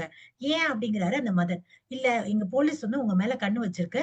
நாங்க உங்கள கண்காணிச்சுக்கிட்டு தான் இருக்கோம். நீங்க 6 மணிக்குள்ள வர முடிஞ்சா போங்க. இல்லன்னா போ வேண்டாம். உடனே அந்த மதன் சொல்றான், "என்ன கோகி வந்துரலாமா?" மத்தியானம் கிளம்பி வந்துரலாம். ஒண்ணும் பிரச்சனை இல்ல." அப்படின்னோனே, அந்த ஜோதியும் கிளம்பி வருது அந்த சின்ன பொண்ணும். அதுவும் நல்லா பட்டு பாவாடை சட்டை போட்டு, நகை போட்டுட்டு, ஜடை பின்னியிருக்கு தலையில. "போலாமா சித்தப்பா? நானும் ரெடி" அப்படிங்குது. அவங்கலாம் சரின்னு காரு கிட்ட போய் ஏறுறாங்க. ஒரு பெரிய கார் நிக்குது. அதுல ஏறுறாங்க. அப்ப கோகிலா சொல்றாங்க, "போயிட்டு வரேன் அத்தை" அப்படிங்கிறாங்க. அந்த அந்த கதவு கிட்ட ஜெகதாம்பாள், "சரி" அப்படிங்கிறாங்க. அப்படின்னோனே இவங்கலாம் கார்ல ஏறிறாங்க. அந்த ஜோதி சொல்லுது, சித்தப்பா சித்தப்பா நான் முன்னாடி உட்காந்துக்கவா?" "சரி உட்காந்துக்க." சரின்னு முன்னாடி கார் எடுத்துட்டு போயிடுறாங்க. அப்ப என்ன ஆகுது, இந்த அ ஜெகதாம்பாள் வந்து நிக்கிறாங்க. அப்ப விவேக் கேட்கிறாரு, "நேத்து நைட் வரைக்கும் நீங்க ஒண்ணுமே சொல்லலையே இவங்க கல்யாணத்துக்கு போறாங்கன்னு." "இல்ல அப்ப வரைக்கும் நாங்க முடிவு பண்ணல. காத்தால எந்திரிச்சு நான் போயே தீரணும்னு அவங்க சொன்னா நான் என்ன பண்றது? அதனால தான் நான் சரின்னு சொன்னேன்." அப்படின்னோனே அந்த கோகுல்நாத் சொல்றாரு, "சரிம்மா நீங்க போய் படுங்க." அப்படிங்கிறாரு. திடீர்னு வந்து விவேக் அந்த அம்மாவ பார்த்து பயந்துடுறாரு. "இங்க வாங்க, கொஞ்சம் இங்க வெளிச்சத்துக்கு வாங்க." அப்படின்னோனே, அந்த அம்மாவுக்கு வந்து தூக்கம் வெறிச்சியா கடுப்பாகுது. "எதுக்கு எதுக்கு வர சொன்னீங்க? கேள்விலாம் கேட்காதீங்க. இங்க வாங்க." அப்படின்னோனே, சரி நான் அந்த அம்மா வந்து நிக்குது வெளிச்சத்துல. அந்த அம்மாவுடைய ப்ளவுஸ் இந்த பக்கத்துல ஃபுல்லா ரத்தமா இருக்கு. "என்ன இங்க பூரா ரத்தமா இருக்கு?" அப்படின்னோனே, அம் எ "என்ன ரத்தம்? என்ன ரத்தம்ன்னு?" அந்த அம்மா இப்படி திருப்பி திருப்பி பாக்குது. "தெரியலையே, உங்களுக்கு ஏதாவது அடிபட்டுருக்கா?" "இல்லையே, ஒண்ணும் அடிபடலையே." "சரி உங்க ரூம் எதுன்னு காட்டுங்க." அவங்க ரூமுக்கு இந்த அம்மா கூட்டிட்டு போகுது. அந்த அம்மாவுக்கு ஒண்ணும் புரியல. என்னடா ரத்தமா இருக்கு, என்ன ஆச்சுன்னு. அந்த ரூம்குள்ள போய் லைட்ட போடுது. பார்த்தா அந்த பெட் அந்த அம்மா படுத்திருந்த இடம் வெள்ள விரிப்புல வெள்ள வெள்ளேன்னு இருக்கு. ஒண்ணுமே இல்ல. "இங்க ஒண்ணுமே இல்லையே!" அப்படின்னோனே, அ அவர் பார்த்தா ருத்ரையா பக்கத்துல விதவிதமா கொறட்ட விட்டு தூங்கிட்டு இருக்காரு. லைட் போட்டது கூட அவருக்கு தெரியல. அதுக்கப்புறம் வந்து அ என்னாச்சு என்னாச்சுன்னு யோசிக்கிறாங்க. கோகுல்நாத் அந்த ரூம விட்டு வெளியில வந்து பார்க்குறாரு. இங்க ஒரு பிளட் ட்ராப் இருக்கு விவேக் அப்படின்னோனே, அந்த ட்ராப் அப்படியே ஃபாலோ பண்ணிட்டே போங்க. எவ்வளவு தூரம் போகுதுன்னு பார்ப்போம். அப்படியே கொஞ்சம் தூரம் போறாங்க. ஒரு ரூம் கிட்ட திருப்பியும் ஒரு பிளட்ல ட்ராப் இருக்கு. இந்த ரூம் யாருது? என் பொண்ணு லக்ஷனா அது. கதவ தட்டுங்க. லக்ஷனான்னு அவங்க அம்மா தட்டுறாங்க. எந்த சத்தமும் இல்ல. திருப்பியும் தட்டுறாங்க. எந்த சத்தமும் இல்ல. கொஞ்ச நேரம் கழிச்சு விவேக் தட்டுறான். அந்த பொண்ணு ஒரு வழியா தூக்க வெறிச்சியில நைட் ட்ரெஸ்ஸ போட்டு எந்திரிச்சு வருது. "என்னாச்சு?" அப்படிங்குது. அப்போ வந்து அவங்க அம்மா சொல்றாங்க, "உனக்கு ஒண்ணும் ஆகலையேடி?" "இல்லம்மா, உனக்கு என்னம்மா ஆச்சுன்னோனே" விவேக் சொல்றாரு, "உங்க அம்மா ப்ளவுஸ பாரு." அப்படின்னோனே, "ஐயய்யோ! என்னம்மா ஆச்சு? அடிபட்டுருச்சா?" "அதெல்லாம் ஒண்ணும் இல்ல." கோகுல்நாத் சொல்றார், "இன்னமும் அந்த பிளட் ஸ்மெல் வந்து தொடருது.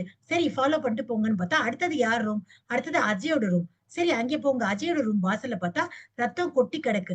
"அஜய் ரூம தட்டுங்க" அப்படின்னு பார்க்குறாங்க. கைய வைக்கிறாங்க. ரூம் தொறந்துகிட்டு உள்ள போகுது. அந்த லைட் ஸ்விட்ச வந்து ரட்சனா கண்டுபிடிச்சு போடுறாங்க. போட்ட உடனே பார்த்தா பெட்டுல அஜய் ரத்த வெள்ளத்துல கிடக்கான். அவன் இறந்து கிடக்கான். பார்த்த உடனே அம்மா, பொண்ணும் கதறி அழுகுறாங்க. "ஐயய்யோ! என்ன ஆச்சுன்னு தெரியலையே!" அப்படின்னு கதறி அழுகுறாங்க. அதுக்கப்புறம் வந்து ஃபாரன்சிக்ஸ் ஃபோன் பண்ணி சொல்லுங்க. ஆம்புலன்ஸ வர சொல்லுங்கன்னு எல்லாத்தையும் இன்ஃபார்ம் பண்ணிடுறாங்க. அந்த ஆளுங்கலாம் வந்து இவர வந்து ஆம்புலன்ஸ்ல கூட்டிட்டு போறாங்க. பின்னாடி கார்ல கார வந்து ஓட்டுறது லட்சணா. பின்னாடி வந்து ஜெகதாம்பாள் உட்கார்ந்திருக்காங்க. விவேக்கும், கோகுல்நாத்தும் கூட இருக்காங்க. கார் ஓட்டிட்டே போகும்போது ஜெகதாம்பாள் பயங்கரமா அழுகுறாங்க. "இப்படி என் மகன் அஜய கொலை பண்ணிட்டாங்க. யாருன்னே தெரியல." அப்படின்னோனே அந்த அம்மா வந்து "எனக்கு ஒரு உதவி." "என்ன உதவி?" அப்படின்னோனே, அந்த அம்மா சொல்லுது, "எனக்கு வந்து எப்படியாவது என் பையன் மதன், என் மருமக கோகிலா, அப்புறம் என் பேத்தி. அவங்க 3 பேரையும் இங்க கொண்டாந்து விட்டுருங்க. நாங்க இந்த வீட காலி பண்ண போறோம். இது வீடு இல்ல. இது சுடுகாடு. இங்க யாராவது செத்து போயிட்டே இருக்காங்க. நாங்க இங்கேருந்து கிளம்பி நாங்க வந்து பொள்ளாச்சியில இருக்க எங்க எஸ்டேட்டுக்கு போறோம். சரி நாங்க வந்து இன்ஃபார்ம் பண்ணிட்டோம் ஆல்ரெடி எல்லாருக்கும். அவங்க எந்த செக் போஸ்ட் பார்த்தாலும் சொல்லிருவாங்க விஷயத்த. ரொம்ப நன்றிங்குது. அப்ப லட்சணா கார ஓட்டிக்கிட்டே அழுதுகிட்டே சொல்றாங்க. இந்த மாரி வந்து நீங்க லட்சணா நல்லா வேகமா வேற கார் ஓட்டுறாங்க. சொல்றாங்க, "நீங்க வீட்டுக்குள்ள இருக்கும்போதே இப்படி நடக்குது. இப்படி ஆயிடுச்சு. எப்பதான் அவங்கள கண்டுபிடிப்பீங்க? கண்டுபிடிச்சுருவோம். அழாதீங்க. இன்னும் எப்ப கண்டுபிடிப்பீங்க? சீக்கிரமா கண்டுபிடிக்கிற வழிய பாருங்கன்னு" ஹாஸ்பிட்டலுக்குள்ள போயிருது அந்த காரு. போன உடனே அவங்க 2 பேரும் இறங்கி அந்த அந்த ஆம்புலன்ஸ் போன பின்னாடியே அவங்களே இறங்கி உள்ள போயிடுறாங்க. அப்ப இந்த லட்சணா சொல்லுது, "அம்மா நான் கிளம்பி வீட்டுக்கு போறேன்." "எதுக்கு லட்சணா? இப்ப எதுக்கு நீ வீட்டுக்கு போற? நீ இங்கேயே இரு." "இல்ல அப்பா தனியா இருப்பாங்க. அப்பா உள்ளதே பயந்துட்டாங்க." "அப்பாக்கு தான் 2 ரைஃபிள் வச்ச போலீஸ் இருக்காங்களே." "இல்லம்மா நான் சொல்றத கேளு." அந்த அம்மா ஜெகதாம்பாள் சொல்றாங்க, "பாரு என் கையெல்லாம் நடுங்குது. எனக்கு தான் பயமா இருக்கு. எனக்கு தலை சுத்துது. அதெல்லாம் ஒண்ணும் இல்லம்மா. நீ இரும்மா நான் வந்துர்றேன்." அப்படின்னு சொல்லிட்டு அவங்க கிளம்பி போறாங்க. கிளம்பி போன உடனே கிளம்பி நான் போறேன்னு சொல்லிட்டு லட்சணா அங்கேருந்து கார ஓட்டிக்கிட்டு 10 நிமிஷத்துல வீட்டுக்கு வந்துடுறா. வீட்டுக்கு வந்து கார ஓரமா அனாயசமா நிறுத்திட்டு, உள்ள போறா. 2 அந்த போலீஸ அவ கேரே பண்ணல. உள்ள போய் மேல அஜய் ரூம தொறந்து, அந்த பீரோவ தொறந்து, அதுல இருக்க பொருள்லாம் கீழ போட்டு ஒரு டைரி எடுக்கிறா.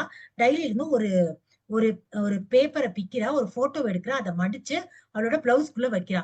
திரும்புறா, அதிர்ந்து போறா. விவேக் நிக்கிறாரு சிரிச்சுக்கிட்டே. "என்ன லட்சணா? என்ன நாங்க உங்கள கண்காணிச்சுக்கிட்டு இருக்கும்போதே, எவ்ளோ தைரியமா இங்க கிளம்பி நீங்க வந்திருக்கீங்க. நீங்க தானே உங்க அண்ணன கொலை பண்ணது." "இல்ல, இல்ல சத்தியமா நான் கொலை பண்ணல." "அப்புறம் எதுக்கு இங்க வந்தீங்க அவசர அவசரமா? சும்மா சொல்லாதீங்க. என்ன வச்சீங்க உங்க ப்ளவுஸ்க்குள்ள? வெளியில எடுங்க அத." அப்படின்னோனே, "இல்ல அது ஒண்ணும் இல்ல. இப்ப நீங்களா எடுக்கிறீங்களா? இல்ல போலீஸ் ஸ்டேஷன் கூட்டிட்டு போய் எடுக்க வைக்கவா?" "இல்ல, இல்ல நான் எடுக்கிறேன்." "நீங்க தானே உங்க அண்ணன கொன்னீங்கன்னு" அவர் திருப்பி கேட்கிறாரு. "இல்ல சத்தியமா நான் என் அண்ணன கொல்லல." "அப்ப அத எடுங்க வெளியில. இல்லன்னா நான் லேடி கான்ஸ்டபிள கூட்டியாரவா?" அந்த பொண்ணு பயந்து அத வெளிய எடுத்து குடுக்குது. ஒரு பேப்பர் மாரி இருக்கு. அதுல ஏதோ லெட்டர் மாரி எழுதியிருக்கு. பக்கத்துல ஒரு ஃபோட்டோ இருக்கு. அந்த பொண்ணு ரொம்ப அழகா இருக்கு. "இந்த பொண்ணு யாரு?" அப்படின்னோனே, "இவங்க பேர் ரூபிகா. இவங்க யாரு? டாப் ஸ்லிப் எஸ்டேட் உடைய பொண்ணு. அவங்க அப்பா பேரு குமரகுரு. அவரோட பொண்ணு தான். இவங்க ஃபோட்டோ என்ன இருக்குன்னு ஃபோட்டோவ திருப்பி பார்த்தா, அந்த ஃபோட்டோல I love you Rubika by அஜய்ன்னு எழுதியிருக்கு. என்ன இப்படி எழுதியிருக்கு? உங்க அண்ணன் அஜய் இந்த பொண்ண லவ் பண்ணாங்களா? ஆமா லவ் பண்ணாங்க. உங்க அண்ணன் அஜய் தானே கல்யாணம் ஆயிடுச்சு அப்படின்னோனே, கல்யாணம் ஆயிடுச்சு. ஆனா லவ் பண்ணாங்க. என்ன நடந்துச்சு? சொல்லுங்க அப்படின்னோனே, இல்ல அது வந்து இப்ப சொல்றீங்களா? இல்ல, இல்ல நான் சொல்லிர்றேன். சரி சொல்லுங்க என்ன நடந்துச்சுன்னோனே, ஒரு நாள் வந்து எங்க அண்ணன் அஜய், மதன் அப்புறம் வந்து எங்க அண்ணன் மதன், கோகிலா ரூம்ல உட்கார்ந்து பேசிட்டு இருந்தாங்க. நான் எதிர்ச்சியா அந்த பக்கமா வந்தேன். அவங்க பேசுனது என் காதுல விழுந்துச்சு. எங்க அண்ணன் அஜயும், ரூபிகாவும் காதலிச்சாங்க. ஏன் உங்க ரூபிகாக்கு தெரியாதா உங்க அண்ணனுக்கு கல்யாணம் ஆச்சுன்னு? இல்ல கல்யாணம் ஆச்சுன்னு தெரியும். ஆனாலும் வந்து அவங்க லவ் பண்ணாங்க. எங்க அண்ணனுக்கும் ரூபிகாவ கல்யாணம் பண்ணிக்கணும்னு ஆசை இருந்துச்சு. ஏன் லீலாவதிய காதலிச்சு தானே அவர் கல்யாணம் பண்ணிக்கிட்டாரு. லீலாவதி அண்ணிய அவங்க கல்யாணம் பண்ணிக்கிட்டதே அவங்களோட சந்தோஷமா இருக்கிறதுக்கு மட்டும் தானா? ஆனா வந்து இந்த பொண்ணு பணத்தோட வருது. எனக்கு ரூபிகாவ கல்யாணம் பண்ணிக்கணும்னு ஆசையா இருக்கு. ஆனா லீலாவதி வந்து குறுக்க நிக்கிறான்னு எங்க அண்ணன் சொன்னுச்சு. அதுக்கு வந்து என்னோட மதன் அண்ணனும், அண்ணியும் இந்த மாரி வந்து லீலாவதிய கொன்னுடு. அப்ப நீ வந்து ரூபிகாவ கல்யாணம் பண்ணிக்கலாம். பணத்தோட நம்ம எஸ்டேட்ல நம்மளும் அவங்க பார்ட்னர் ஆயிடலாம் அப்படிலாம் பேசிக்கிட்டாங்க. என்ன பார்த்தோனே பேச்ச நிறுத்திட்டாங்க. என்னையும் அதுல சேர்க்க பார்த்தாங்க. நான் சேர முடியாதுன்னு சொல்லிட்டேன். அதுக்கப்புறம் வந்து 1 வாரம் கழிச்சு நான் 1 வாரம் ஊருக்கு போயிட்டேன். ஊருக்கு போயிட்டு வந்து பார்த்தா லீலாவதி அண்ணி இறந்து போயிட்டாங்க. விஷக்காய்ச்சலால. எனக்கு அப்பவே ஒரு சந்தேகம் இருந்துச்சு. எங்க அண்ணன் வேற அழுது ரொம்ப ஓவரா டிராமா பண்ணான். அவங்களுடைய பாடிய பின்னாடி தான் புதைக்கணும்ட்டான். பின்னாடி புதைச்சுட்டாங்க. அவன் 1 வாரம் அழுதுகிட்டு சுத்திட்டு திரிஞ்சான். அப்புறம் ஒரு நாள் திருப்பி இவங்க உட்கார்ந்து பேசிட்டு இருக்கும்போது, இந்த மாரி எங்க அண்ணன் தான் விஷ ஊசி போட்டு கொன்னாங்கிற விஷயம் எனக்கு அப்பதான் தெரிய வந்துச்சு. எங்க அப்பா அம்மாட்ட சொல்லவும் எனக்கு கவலையா இருந்துச்சு. அது சொன்னா எங்க அப்பா, அம்மா ரொம்ப கவலைப்படுவாங்க. நான் சொல்லல. எல்லாத்தையும் உள்ளயே முழுங்கிட்டேன். அப்படின்னோனே சரி, அந்த 2 சூப்பர்வைசர் இறந்தது. அதுல முதல் சூப்பர்வைசர் வந்து இந்த விஷயத்த கண்டுபிடிச்சுட்டு, அவரு எங்க அண்ணன் அஜய் வந்து மிரட்டுனோனே, எங்க அண்ணன் அஜய் வந்து எங்க அண்ணன் மதன் கிட்ட சொன்னான். மதன் அவருடைய கரண்ட்ல வந்து ஏதோ வேலைய பார்த்து ஷாக் அடிச்சு அவரு இறந்து போயிட்டாரு. இவங்க தான் அத செட் பண்ணது. 2வது ஆள் நிஜமாலே சுழல்ல தான் இறந்தாரு. அ அப்ப அந்த வாட்ச்மேனும் வந்து அ ஏதோ டவுட் பட்டாரு. அத வந்து எங்க அண்ணன் மதன் கிட்ட அஜய் சொல்லி, மதன் வந்து போய் கத்தியால குத்தி அவர கொன்னுட்டான். அப்டின்னோனே, அப்புறம் பவித்ரன் வந்து வெளியில வேலைக்கு அன்னைக்கு ஒரு நாள் வேலைக்கு போயிருக்கும்போது, அவரோட சூட்கேஸ் எல்லாத்தையும் தேடி பார்த்ததுல, சூட்கேஸ்ல வந்து அவர் போலீஸ்ன்னு கண்டுபிடிச்சோனே, அது தெரிஞ்சு அஜய் வந்து அவர கத்தியால குத்தி அவர கொலை பண்ணிட்டான். இவ்வளோ விஷயமும் நீங்க உங்க அப்பா அம்மாட்ட சொல்லலையா? இல்ல சொன்னா அவங்க தாங்க மாட்டாங்க. அதுல ஆனா நான் சொல்லல அப்படின்னு அந்த பொண்ணு சொல்லுது. சொன்ன உடனே, அ இது இது இப்ப எதுக்கு இங்க வந்தீங்க? இது 2யும் ஏன் எடுத்தீங்க? இது வந்து எப்படி இந்த ரூம நீங்க தேட வருவீங்க? தேட வந்தா இந்த எங்க அண்ணன் லவ் பண்ணது தெரிஞ்சு போயிடும். இது வந்து வெளிய தெரிஞ்சா எங்க வீட்டு மானமே போயிரும். எங்க அப்பா அம்மாவால தாங்கவே முடியாது. அதனால தான் இத நான் எடுக்க வந்தேன். சரி உங்க அண்ணன் மதன் ரூம காட்டுங்க. சரி வாங்க நான் காட்டுறேன். அப்படின்னு அந்த அம்மா கூட்டிட்டு வருது. போற வழியில இது என்ன ரூம் அப்படின்னு சின்ன ரூமா ஒண்ணு இருக்கு. இது வந்து ஜோதியோட ரூமு. சரி காட்டுங்க. சார் அது குழந்தை சார். அது ரூம்ல என்ன சார் இருக்கும்? நீங்க காட்டுங்க வாங்க உள்ள போவோம். சரின்னு உள்ள போறாங்க. உள்ள உள்ள அவர் போயிடுறாரு விவேக். அந்த அம்மா உள்ள வரமாட்டேங்குது. ஏன் வரமாட்டேங்கிறீங்கன்னு ஜோதி ரூம்ல என்ன சார் இருக்கும்? இங்க பாருங்கன்னு பார்த்தா அந்த கதவுல ஒரு ரத்த தீட்டு தெரியுது. அ அஸ் அ அந்த பொண்ணு ஷாக் ஆயிருது. சரி உள்ள போறாங்க. பார்த்தா ஒரு 2, 3 பீரோ, புக் பீரோ, ட்ரெஸ் பீரோன்னு எல்லாமே இருக்கு. இந்த பொண்ணு என்ன பண்ணுது, எல்லாத்தையும் தொறந்து காட்டுது. ஒரு ஷெல்ஃப் மாரி இருக்கு. அது பக்கத்துல கைய தொடச்ச ரத்த கைய தொடச்ச துணி மாரி கிடக்கு. அந்த பொண்ணு இந்த துணிலாம் என்ன அப்படின்னோனே ஒரு பை ஒண்ணு தெரியுது. அந்த பைய அவரு இழுக்குறாரு. சல்லுன்னு சத்தம் கேட்குது. அந்த பைய கொட்டி பார்க்குறாரு. அந்த பை வெளியிலேயே ரத்தமா இருக்கு. கொட்டி பார்க்குறாரு. அவங்க அம்மாவோட கொலுசு, லீலாவதியோட கொலுசு இருக்கு. அதுக்கப்புறம் வந்து 2, 3 ஒரு பெரிய கத்திரி இருக்கு. ஒரு விளக்கு இருக்கு. அதுக்கப்புறம் ஒரு இந்த மாரி அ கத்திரிக்கோல் இருக்கு. செடியெல்லாம் அதிலேயே ரத்தமா இருக்கு. இதெல்லாம் என்ன சார் அப்டின்னோனே, அவரு இருங்க இருங்கன்ட்டு ஒரு ஃபோட்டோ இருக்கு. அத எடுக்குறாரு. ஒரு குடும்ப ஃபோட்டோ. அவங்க தாத்தா, பாட்டி உட்கார்ந்துருக்காங்க. இவங்க அப்பா, அம்மா, சித்தி, சித்தப்பா, இந்த அத்தை எல்லாரும் நிக்கிறாங்க. அந்த ஃபோட்டோல. அதுல பென்சிலால அவங்க அப்பாவோட முகத்துல ஒரு கிராஸ் போட்டிருக்கு. அப்புறம் சித்தி முகத்துல, சித்தப்பா முகத்துல. பின்னாடி திரும்பி பார்த்தா கோண ஹேண்ட் ரைட்டிங்ல, "அம்மா உன்ன கொன்னவங்கள நான் கண்டிப்பா கொலை பண்ணுவேன்." அப்படின்னு அந்த ஜோதி எழுதியிருக்கு. அத பார்த்து லட்சணா பயந்துர்றாங்க. எப்படி இப்படி எழுதுனா? சரி அவங்க அம்மா இறந்தபோது எப்படி லட்சணா இருந்தாங்க ஜோதி அப்படின்னோனே, அவ அழவே இல்ல. அ ஒரு 10 நாள் வந்து அவ அமைதியாவே இருந்தா. அதுக்கப்புறம் வந்து அவங்க அம்மாவுடைய சமாதியில போய் 8 மணி வரைக்கும் உட்கார்ந்திருப்பா. 10 நாள் கழிச்சு சரியாயிட்டா. நாங்களும் சரின்னு விட்டோம். ஐயய்யோ! தப்பு பண்ணிட்டீங்களே! குழந்தைகிட்ட பேசி பார்த்துருக்கணும்ல. அது மனசுல என்ன இருக்குன்னு கேட்டுருக்கணும். அழுக வச்சிருக்கணும். நீங்க பண்ணது பெரிய தப்பா போச்சு. இப்ப உங்க அண்ணன் மதனோடல அவ வெளிய போயிருக்கா. இப்ப அது குழந்தை இல்ல. அது கொலை பண்ற அந்த இன்டென்ஷனோட தான் அந்த குழந்தை போயிருக்கு. நம்ம முதல்ல அத நிறுத்தி ஆகணும். வாங்க போய் ஃபோன் பண்ணுவோம்னு கீழ போய் ஃபோன் பண்றாரு விவேக். கண்ட்ரோல் ரூம்க்குலாம் ஃபோன் பண்ணி, இந்த மாரி எந்த செக் போஸ்ட்ல அவங்க கார் வந்தாலும் நிறுத்துங்க. அதுல ஒரு குழந்தை இருக்கு. அந்த குழந்தை கொலை பண்ண போது. என்ன சார் சொல்றீங்க? அந்த குழந்தை இப்ப கொலை பண்ற மென்டல் ஸ்டேட்ல தான் இருக்கு. நீங்க முதல்ல அத நிறுத்துங்க அப்படின்னு சொன்னா அவங்கலாம் சரின்றாங்க. இப்ப வந்து அந்த மலை சரிவுலருந்து ஒவ்வொன்னா இறங்கி அந்த கார் வந்துகிட்டு இருக்கு. அந்த கார்ல வந்து மதன் ஓட்டுறாரு கார வேகமா. பின்னாடி கோகிலா சொல்றாங்க, "கொஞ்சம் மெதுவா கார ஓட்டுங்கங்க" அப்படிங்கிறாங்க. "ஏன் கோக்கி உனக்கு பயமா இருக்கா?" "ஆமா, ஆமாங்க பயமா இருக்கு. குழந்தை வேற இருக்கு." "ஏன் ஜோதி உனக்கு பயமா இருக்கான்னா?" அந்த பிள்ளை, "இல்ல த்ரில்லிங்கா இருக்கு." அப்படிங்குது. அப்ப சொல்லுது, சித்தப்பா கொஞ்சம் ஓரமா நிறுத்துறீங்களா? இங்கேருந்து எட்டி பார்ப்போமா? கீழ எல்லாம் வந்து அந்த மரம்லாம் குட்டி குட்டியா தெரியும். அது பார்க்க அழகா இருக்கும்." அ இல்லம்மா நேரம் ஆச்சுல்ல போணும்ல. 5 நிமிஷம் சித்தப்பா, ப்ளீஸ் சித்தப்பா அப்டின்னோனே அவங்க சித்தி சொல்றா, இத வேற ஏன் கூட்டியாந்தீங்க? பாருங்க லேட் ஆகுதுல்ல. இல்ல சித்தி ப்ளீஸ் சித்தின்னு சரின்னு கார நிறுத்துறாங்க. பாவம் அந்த குழந்தை கெஞ்சுதேன்னு. அவன் அந்த கார அமத்த போறான். இந்த பிள்ளை சொல்லுது, இல்ல கார ஆஃப் பண்ணாதீங்க. அது ஆன்லயே இருக்கட்டும். நான் உங்க மடியில உட்கார்ந்து பார்க்கிறேன்னு அந்த மடியில போய் உட்காருது. உட்கார்ந்து சித்தப்பா இங்க கீழ எட்டி பாருங்களேன், எவ்ளோ நல்லா இருக்குன்னு அவன் ஆமாங்கிறேன். நம்ம 3 பேரும் இங்கேருந்து குதிச்சிடலாமா? அப்டிங்குது. உடனே பின்னாடி இருக்க சித்தி அவ பயந்து கத்துறா. சரியனே உன்ன என்னத்துக்கு கூட்டியாந்தேன்? நீ வேணா உங்க அம்மா செத்து போன இடத்துக்கு போடி. நாங்க ஏன்டி வரணும்னு. இல்ல சித்தி நான் எங்க அம்மா கிட்ட உங்க 2 பேரையும் கூட்டிட்டு வரேன்னு ப்ராமிஸ் பண்ணியிருக்கேன். என்னங்க என்ன சொல்றா இவ? அப்படின்போது அந்த மதன் அந்த பொண்ண ஒரு மாதிரி பிரமிச்சு போய் பார்க்கிறேன். ஒரு ஒரு மாரி ஒரு ஷாக்ல பார்க்கிறேன். பார்த்த உடனே அந்த பொண்ணு ஆக்ஸிலேட்டர கால வச்சு அழுத்துது. அந்த அந்த கார் வந்து லைட்டா உருள ஆரம்பிக்குது. அப்போ வந்து கொஞ்சம் கொஞ்சம் ஃபால் ஆக ஆரம்பிக்குது. அப்ப வந்து அந்த குழந்தை அம்மான்னு கத்துது. கத்திட்டு பயங்கரமா சிரிக்குது. அம்மா உனக்கு சத்தியம் பண்ண மாரி இவங்க 2 பேரையும் கூட்டிட்டு வரேன். அந்த கார் முதல் உருளையை ஆரம்பித்தது. இதோட கதை முடியுது. இவ்வளவு நேரம் கேட்ட அனைவருக்கும் நன்றி.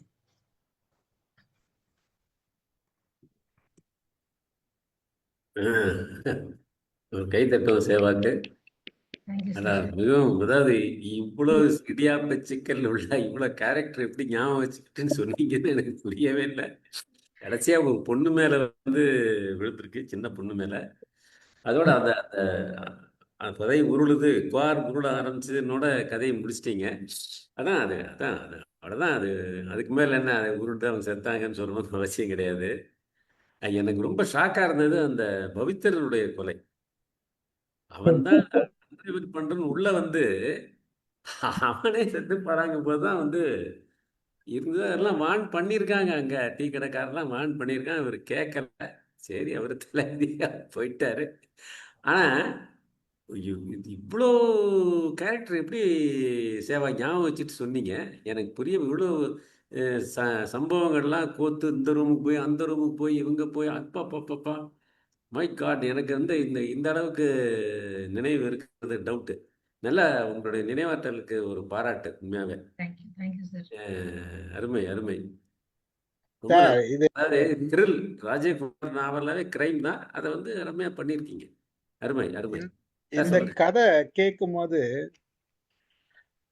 ஜெய்சங்கர் படம் தான் ஞாபகம். 2-3 படம் வந்த மாதிரி இந்த இந்த இந்த இந்த இதே மாதிரி ஸ்டோரியில 2-3 படம் வந்திருக்கு. ஜெய்சங்கரோட படம் வந்திருக்கு. துணிவே துணைன்னு ஒரு படம். துணிவே துணை வந்திருக்கு. அதுக்கப்புறம் வேற ஒரு படம் இதே ஸ்டைல் தான் ஆல்மோஸ்ட். ஆனா அதுல குழந்தை கிடையாது. அந்த குழந்தை அழுகும் போதே அது அந்த இடத்துல எனக்கு புரிஞ்சிச்சு, அந்த குழந்தை தான் குழந்தை கிடையாது. இதுல வந்து கொஞ்சம் வித்தியாசமா குழந்தைய வச்சுட்டு அது பண்ணிருக்காங்க.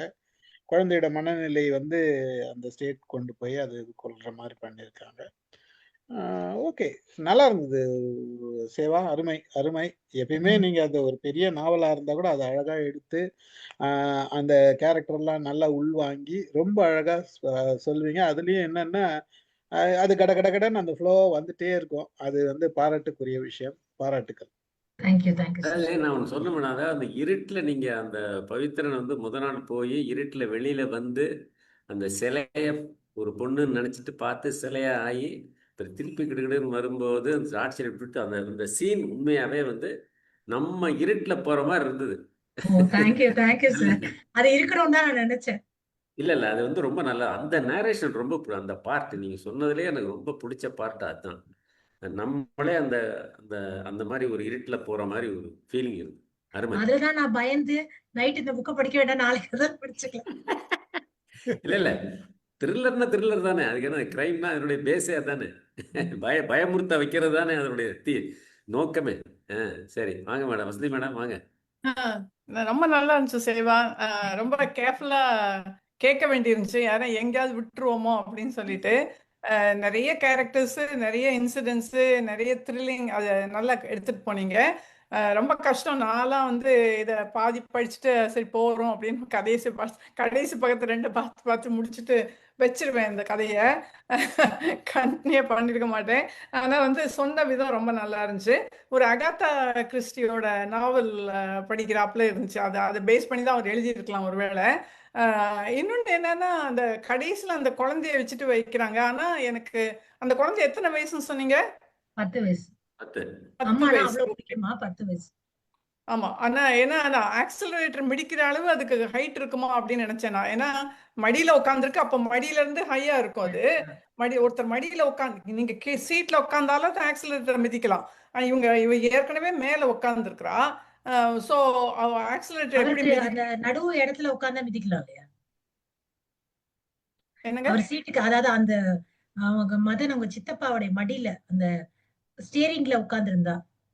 ஆமா, அவ மடியில உட்கார்ந்துருக்கும் போது இன்னும் நீங்க சீட்டை விட ஹைட்டா இருப்பீங்க. சீட்ல இருந்து கொஞ்சம் ஹைட்டா இருப்பீங்க. அப்ப எப்படி ரீச் பண்ண முடியும்? ஆக்சிலரேட்டர் ரீச் பண்றது கஷ்டம் ஒரு குழந்தையால. சோ அது வந்து சில இது வந்து ஒரு கேப் இருக்கு அதுல.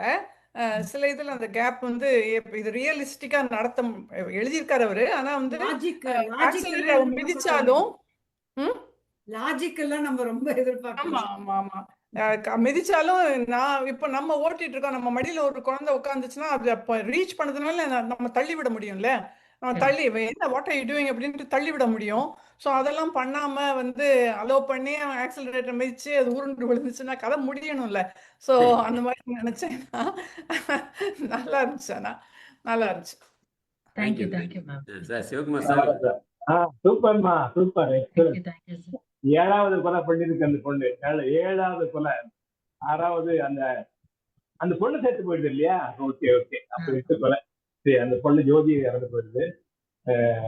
பவித்ரன், சத்யராஜ் உயரம், சோமஸ்வரிப்புடைய மீசை. எப்படி டிஸ்கிரிப்ஷன் பாருங்க. வில் சிகரெட்டு இல்ல, அதுக்கு பதிலு சார்ஜார் சிகரெட்டு. டீ விலை 6 ரூபாய். அப்போ 80, 85 இந்த டேட் ஆஃப் பர்த்ல ஏதோ ஒரு சொல்றீங்க. 85ல நடந்த கதை. பாருங்க, எந்த காலத்துக்கு போயிட்டீங்க பாருங்க. எந்த காலத்துல கதையை பாருங்க, அஹ், ராஜா மாதிரி வீடு, டும் டும்னு மரப்படி, டும் டும் சத்தம் கேட்குது. ரொம்ப பிரமாதமான டெஸ்கிரிப்ஷன். அது அவ்வளவு கொண்டு வந்திருக்கீங்க கதையில. நீங்க வரும்போதே ஒரு கொலையோட வந்திருக்கீங்க. கேள்வி பாரு, நீங்க வர்றப்பவே கொலை, அப்புறம் நீங்க வந்ததுக்கு அப்புறம் இன்னும் கொலையா? அது வந்து பவித்ரன் வர்றப்போ ஒரு கொலை, அப்புறம் விஜயகுமார் கோகுல்நாத் வர்றப்போ இன்னொரு கொலை, நீங்க இருக்கிறப்ப இன்னொரு கொலையா? கேள்வி மேல கேள்வி வந்து யாரு மேல சந்தேகப்படுறதுன்னு தெரியல. கடைசியில குழந்தை குழந்தைதான். அம்மாவா லீலாவதி குழந்தை இறந்த லீலாவதி பேரே ஒரு அமானுஷமான பேர். அது நம்ம கரெக்ட் சார். லீலாவதியா லீலாவதியா லீலாவதி தான். லீலாவதி தான். ரொம்ப அருமையா, சூப்பர் ஃபாஸ்ட். அண்ட் எந்த ஒரு சின்ன துருப்பு கூட விடாம எல்லாத்தையும் கவர் பண்ணிட்டு இருக்கீங்க. அந்த டாபர்மேன் நாய், பெரிய எஸ்டேட்டு, ரொம்ப ஃபுல் அப்படியே எங்களை ஃபுல்லாக்கி பண்ணைக்கு கூட்டு போயிட்டீங்க. அங்க நடக்கிறது அந்த சிலை, நாராயண சொன்ன சிலையுடைய டிஸ்கிரிப்ஷன் எக்ஸலண்டா டிஸ்கிரிப்ஷன். சூப்பர், வாழ்த்துக்கள், ரொம்ப அருமை. எவ்வளவு எத்தனை பக்கம் கதை? எத்தனை பக்கம்? 85 pages. Wow, super super, excellent, வாழ்த்துக்கள். என்ஜாய் பண்ணி. Thanks a lot, sir. வாங்க அமுதா மேடம். ரொம்ப நல்லா இருந்ததுமா சேவா, ரொம்ப அழகா இருந்தது. திடீர்னு என்னது இது போயிடுச்சு. அப்புறம் போன்ல போட்டுக்கிட்டு உட்கார்ந்து கேட்டுட்டு இருந்தேன். அதுக்கப்புறம் வந்து ஜாயின் பண்ணேன். ரொம்ப நல்லா, ரொம்ப அழகா இருந்தது. ஏமா, எதுக்காக அந்த பொண்ணோட அம்மாவும் அப்பாவும் எதுக்காக கொலை பண்ணாங்கன்னு ஏதாவது அதுல இருக்கா? அது வந்து சொல்றான்ல, அவன் வந்து அந்த ரூபிகான பொண்ணை வந்து அந்த ஜோதியோடைய அப்பா லவ் பண்றாரு. இந்த அதனால போனாதானே அதனால அவளை விஷ ஊசி போட்டு அவன் கொண்டுடுறான். அதை அந்த பிள்ளை பாத்துப்படுது. ஓ, அதனாலதான் இவன் 3 பேரையும் கொலை பண்ணு. அது 3 கொலை தான் பண்ணுது, மத்த கொலை எல்லாம் அவங்க பண்றாங்க. ஓ, ஆனா ரொம்ப பயங்கரமான, நம்ம வசந்திமா சொன்ன மாதிரிதான். நான் கொஞ்ச நேரம் படிப்பேன், அதுக்கு மேல முடியாதுன்னா கடைசி பக்கத்தை படிச்சுட்டு தூக்கி வச்சிருவேன். ஏன்னா சிலதுதான் நான் முதல்ல இருந்து தொடங்கி கடைசி வரைக்கும் படிப்பேன். சிலதை வந்து என்னால இவ்வளவு தூரம் படிக்க முடியாது. அதனால நானும் அந்த வேலை பண்ணுவேன். நீங்க இவ்வளவு தூரம் அந்த கதையை படிச்சுட்டு கொஞ்சம் கூட பெசகாம அதை கரெக்டா கொண்டு போய் சொல்லும் போதே ரொம்ப அவ்வளோ பெரிய ஆளுங்கள்லாம் உள்ள போய் அவங்க எல்லாம் கூட இறந்து போறாங்க அப்படிங்கும் போது, ஆனா அது ஒரு பயமான ஒரு கதை தான். ரொம்ப பயமாதாம்மா இருந்தது அந்த கதை. கேட்கறதுக்குமே பயமாதான் இருந்தது. எனக்கு இந்த கொல்லையில அந்த சமாதி, அந்த விளக்கு, ஐயோ இதெல்லாம் நினைச்சாலே பயம் எனக்கு. அதுவே ஒரு ஏதோ ஒரு மாதிரி இருக்கும். இத எப்படிதான் உட்கார்ந்துட்டு படிச்சு. இல்ல, நான் இந்த வீட்டுல ரெக்கார்ட் பண்ணும்போது நைட்டு தான் பண்ணுவேன். 2 சாப்டர் முடிச்சிட்டேன். 3வது இந்த பேஜ், நான் சொன்னேன் நைட்டு சாப்டர், அது படிக்க ஒரு மாதிரி ஆகுது உள்ள. ஐயோ நாளைக்கு படிப்போம், நைட்டு தூக்கம் வராது அப்படின்ட்டு எடுத்து வச்சுட்டு படுக்க போயிட்டேன். காதல படிச்சேன். ஆனா ரொம்ப அழகுமா, ரொம்ப அழகா இருந்தது. பெரிய கதையா இவ்வளவு அழகா சொன்னது ரொம்ப நல்லா இருந்தது. கொஞ்சம் கூட தொய்வு இல்லாம அந்த ஃப்ளோ அப்படியே தொடர்ந்து அப்படியே வந்தது, ரொம்ப அழகா இருந்தது. சேவாவை யாரும் பீட் பண்ணிக்கவே முடியாது கதை சொல்றதுல. அதுதான் பெரிய விஷயம். வாழ்த்துகள்மா, தொடர்ந்து சொல்லுங்க. ரொம்ப சந்தோஷம். வணக்கம் வணக்கம். வேற யாருக்கு? கோபாலத்தன் சார். அனைவருக்கும் வணக்கம் சார். வணக்கம் சார். ரொம்ப நாளைக்கு அப்புறமா சேவா மேடத்துடைய இந்த கதை கேட்டுறேன். த்ரில்லிங் கதைன்றதால ரொம்ப சிறப்பா இருந்தது. இந்த சொன்ன விதம் வந்து ரொம்ப ஒரு கோர்வையா, ஒரு பிரேக் இல்லாம சொன்னது வந்து பெரிய பெரிய விஷயம், பாராட்டுகள். ஸோ கதையை பொறுத்தவரையிலும் த்ரில்லிங் கதை. ராஜேஷ்குமார் சார் வந்து கோயம்புத்தூர் பேஸ். இப்போ நான் அவருடைய ஃபேஸ்புக்கையும் நான் ஃபாலோ பண்ணிட்டு இருக்கேன். நிறைய விஷயங்கள் இப்பவும் போட்டுட்டு இருக்காரு. ஸோ நல்லா இருந்தது, சிறப்பாக இருந்தது. அந்த காலகட்டங்கள் 80-85 நடந்த கதையை அப்படியே விஷுவலைஸ் பண்ண மாதிரி ஒரு ஃபீலிங். சிறப்பு madam. Thank you thank you sir. Thank you Stephen sir. Thank you sir. ஆரம்பம். வணக்கம், அனைவருக்கும் வணக்கம். சேவா, ரொம்ப நன்றி சேவா. ஏன்னா உங்களை ஃபாலோ பண்ண முடியாதோ அப்படின்னு நினச்சிக்கிட்டே இருந்தேன் வந்து. இன்னைக்கு கொஞ்சம் வேகம் வந்து கொஞ்சம் குறைச்சல். வழக்கமாக சொல்கிறத விட இன்னைக்கு கொஞ்சம் குறைவு தான். எல்லாரும் நாங்கள் கேட்டுக்கிட்டதுக்கு இணங்க நீங்கள் சொன்னீங்களோ என்னவோ தெரியாது. ஆனால் உண்மையில் இன்றைக்கி கொஞ்சம் அப்படியே கோரியாக இல்லை, நாங்கள் உங்கள் ஸ்பீடுக்கு வந்துட்டோமான்னு கூட தெரியல. அந்த ஸ்பீடு கோரியாக எடுத்து சொன்னீங்க. ரொம்ப நல்ல த்ரில்லர் மூவியாக. ராஜேஷ்குமார் கதைகள் வந்து எப்பயுமே வந்து ரொம்ப த்ரில்லாக தான் இருக்கும். வந்து அது அது புத்தகத்தை முதல்ல எடுத்தாலே கீழே வைக்கவே தோணாது. அந்த அளவுக்கு வந்து அது த்ரில்லாக இருக்கும். வந்து இது நான் வந்து அந்த ஆரம்ப காலங்களில் வந்து லைப்ரரியில் வச்சு படிச்சிருக்கிற ஒரு ஞாபகம். ஆனால் இந்த கதையை படிச்சதில்லை வந்து. ஆனால் நீங்கள் சொன்ன விதம் ரொம்ப அருமையாக இருந்தது. அப்படியே வந்து ரசிச்சுக்கிட்டு கொண்டு போகிற மாதிரி இருந்தது. ரொம்ப உங்களுக்கு கதை சொல்கிறதுல உங்களுக்கு நேர்த்தி நீங்கள் தான்மா. அவர் ரொம்ப அருமையாக இருந்தது. எங்கள் எல்லாரையும் வந்து ரொம்ப அப்படியே கொண்டு போயிட்டீங்க, இழுத்து கொண்டு போயிட்டு. ஆனால் இந்த கேரக்டர்லாம் எவ்வளவுதான் இந்த ஒரு தூரத்துக்கு ஞாபகம் வச்சிருக்கீங்கிறது எங்களுக்கு அவ்வளோ புரியாத புதிராக இருக்கு. ரொம்ப அருமைம்மா. பெரிய பாராட்டுக்கள். நல்லா இதே மாதிரி கதை சொல்லுங்க. நல்லா கேட்குறோம். நாங்கள் ரொம்ப ஆர்வமாக இருக்கிறோம். வாழ்த்துக்கள். நன்றிம்மா. Thank you thank you sir. Thank you. Latha இருக்கீங்களா? Latha madam? Sir Rathnavadivel sir என்னன்னா நடுவுல தான் சொல்லுங்க, வந்தேன், சொல்லுங்க, அதனால சொல்லுங்க. ஒண்ணும் சொல்ல முடியல. சொல்லுங்க. வாங்க. நடுவுல தான் ஜாயின் பண்ணேன். சரி. அது ஸோ அதனால ஸ்டோரி சரியா புரியல எனக்கு. சரி. எப்பயுமே த்ரில்லிங்கான ஸ்டோரி பிகினிங்ல இருந்து கேட்டாதான் நல்லா புரியும். மீனா கேரக்டர் எல்லாம் இன்ட்ரோடக்ஷன்லாம் போயிடுமா? நல்ல வேளை கேட்கல மேடம். இங்க ஒரு சுத்தி ரத்தமா இருக்கு எங்களுக்கு ரூம்ல.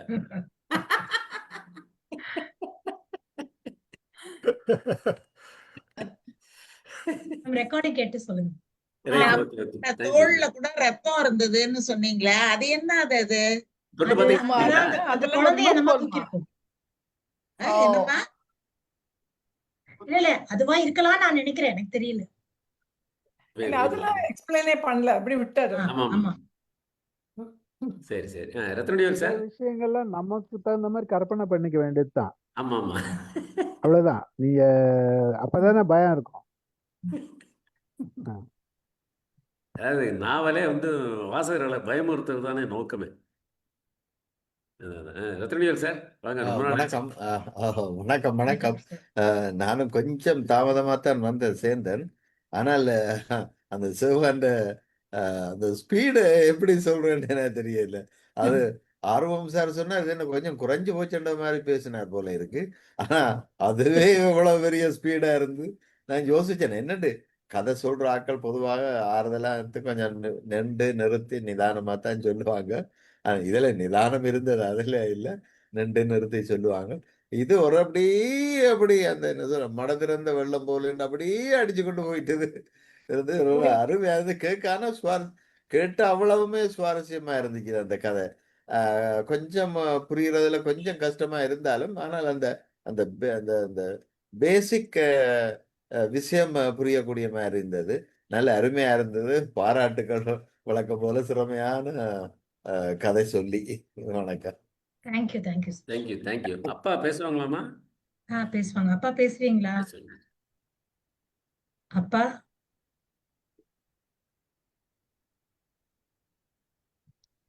லைன்ல இருக்காங்களா? இருக்காங்க. என் பொண்ணு இருக்கு, ஏதாவது பேசிட்டு இருப்பான். அவன் கூப்பிடுவா சார். இல்ல நீங்க கூப்பிடுவாங்க. வேற யாராவது பேச சொல்லலாம். நீ கூப்பிடுங்க. போய் கூப்பிட்டு பேசுறதா இருந்தா கூப்பிட்டு வாங்க நீங்க. Okay sir. Stephen sir. நான் முதல்ல பேசிட்டேன். நான் முன்னாடி பேசிட்டேன் சார். பேசிட்டீங்களா? அவங்க அப்பா வந்திருக்காரு. வருவார். ஆமா. அது சொன்னாங்கல்ல மேடம். இல்ல, நைட் வந்து படிக்க மாட்டேன் அப்படின்னு சொன்னாங்கல்ல அவங்க. இந்த கதைய எனக்கு ஒரு எக்ஸ்பீரியன்ஸ். அதாவது எங்களுக்கு எம்ஏல வந்து மார்லோஸ் டாக்டர் ஃபாஸ்டஸ் அப்படின்னு ஒரு புக்கு. அந்த ஃபாஸ்டஸ் வந்து எப்படி இருக்கும் அப்படின்னா, அவர் வந்து அவர் பெரிய டாக்டர். அவர் வந்து தன்கிட்ட இருந்த எல்லா திறமைகளையும் 7 சின்ஸுக்கும் கொடுத்துருவாரு. 7 சின்ஸ் இருக்குல்ல நமக்கு, வந்து 7 டெட்லி சின்ஸ் அப்படிம்பாங்க. கிளட்டனி, இன்செஸ்ட், அப்புறம் இது ப்ரைடு, அது எல்லாமே ஒரு 7 சின் நமக்கு வந்து அது ஆகவே ஆகாது. அந்த 7 இருக்கு. அதெல்லாம் பரேட் பண்ணும். டெய்லி நைட்டு வரும், அவர்கிட்ட வரும். வந்து அவர்கிட்ட கேட்கும், உன்னோட திறமையெல்லாம் எனக்கு கொடுத்துருன்னு கேட்கும். அந்த அந்த இது ரியலிஸ்டிக்கா இருக்கும். அதாவது அந்த 7ம் பரேட் பண்றது அதெல்லாம் படிச்சுட்டு நான் அந்த அந்த ஃபாஸ்டஸை நைட் படிக்க மாட்டேன். ஏன்னா நைட் படிச்சா எனக்கு ராத்திரி அந்த 7 சின்னம் பரேட் பண்றாப்புலாம் எனக்கு தோண ஆரம்பிக்கும். அது மாதிரி அந்த மாதிரி சில இதெல்லாம் வந்து நம்ம நைட் படிக்க மாட்டோம். ஏன்னா தூக்கம் சரியா வராது. இதுல மூவில கூட சில வயலண்ட் மூவி நான் ஆஃப் பண்ணிடுவேன். நைட் வந்து அது பார்க்கறதில்ல. ஏதோ பழைய பாட்டுகளை கேட்டுட்டு தூங்கிடுவேன் வெளியே. இந்த த்ரில்லர் இதெல்லாம், இந்த பேய் கதை எல்லாம் நைட் நான் பார்க்கறது இல்ல. பார்த்தா அப்பா பயம். வராங்க சார், திருப்பி ஆன் பண்ணிருக்காங்க. அது மத்தவங்களுக்கு தான் அந்த எக்ஸ்பீரியன்ஸ் இருக்கும்னு நினைக்கிறேன். அப்பா பேசுறீங்களா? அவங்களுக்கு அது புது போனா இருக்கிறதுனால வர மாட்டேங்குது. நான்லாம் வந்து சார் வணக்கம் சார். நான் எல்லாரும் பேசிட்டாங்களா சார்? நான் பேசலாமா? அவங்க சேவாவோட ஃபாதர் வந்திருக்காரு மேடம், அவங்க பேசுறாரான்னு தெரியல. போயிட்டு இருக்கேன்.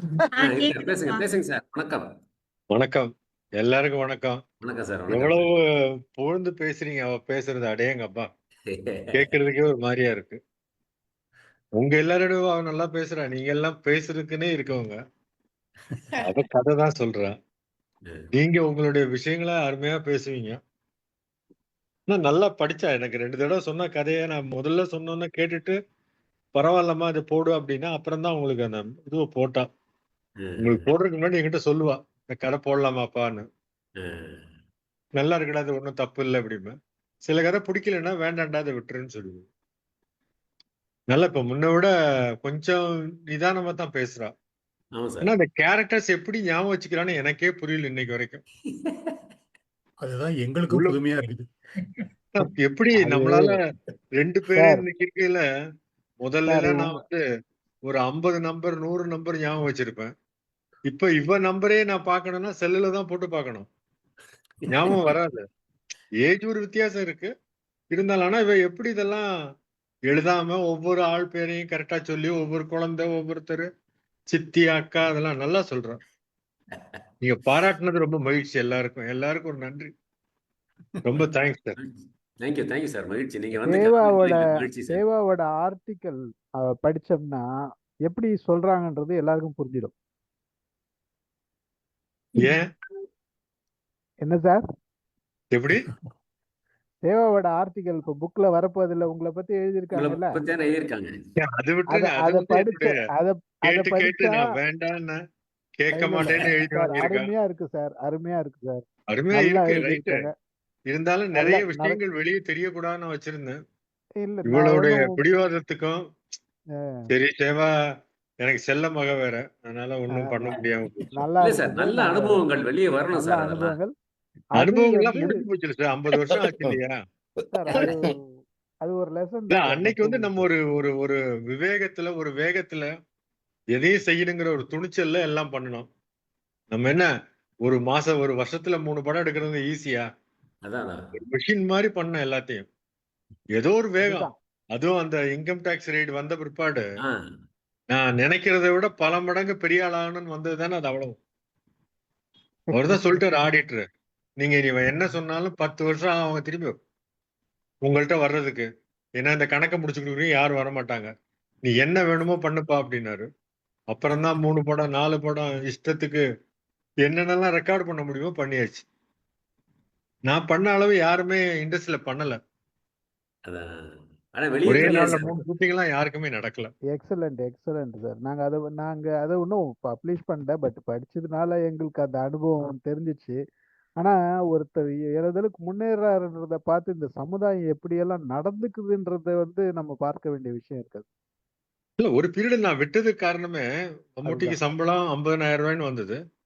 ஒரு 4 வருஷம் கழிச்சு வர்ற போது 4 லட்சம் ரூபாய் நமக்கு எப்படி தாங்கும்? சரி இதெல்லாம் வேண்டாம் விட்டுடலாம். காஸ்ட் கூடுற போது ஒண்ணுமே பண்ண முடியாது. அதுக்கிடையில வந்து ஆக்சுவலா டிவியில வேற சீரியல் ஆரம்பிச்சிருச்சு. ம், ம். அப்பவே நான் நினைச்சேன் சீரியல் ஆரம்பிச்சா சினிமா போயிடுன்னு. கரெக்டா போயிடுச்சு. இப்ப எல்லாம் 3 கோடி 5 கோடி 10 கோடி ஆமா. 100 கோடின்னு இருக்கு. ரொம்ப நன்றி சார். தேங்க்ஸ். மகிழ்ச்சி தேங்க்யூ சார், தேங்க்யூ ரொம்ப சார். நன்றி thank you sir. Sir. Kalyani madam.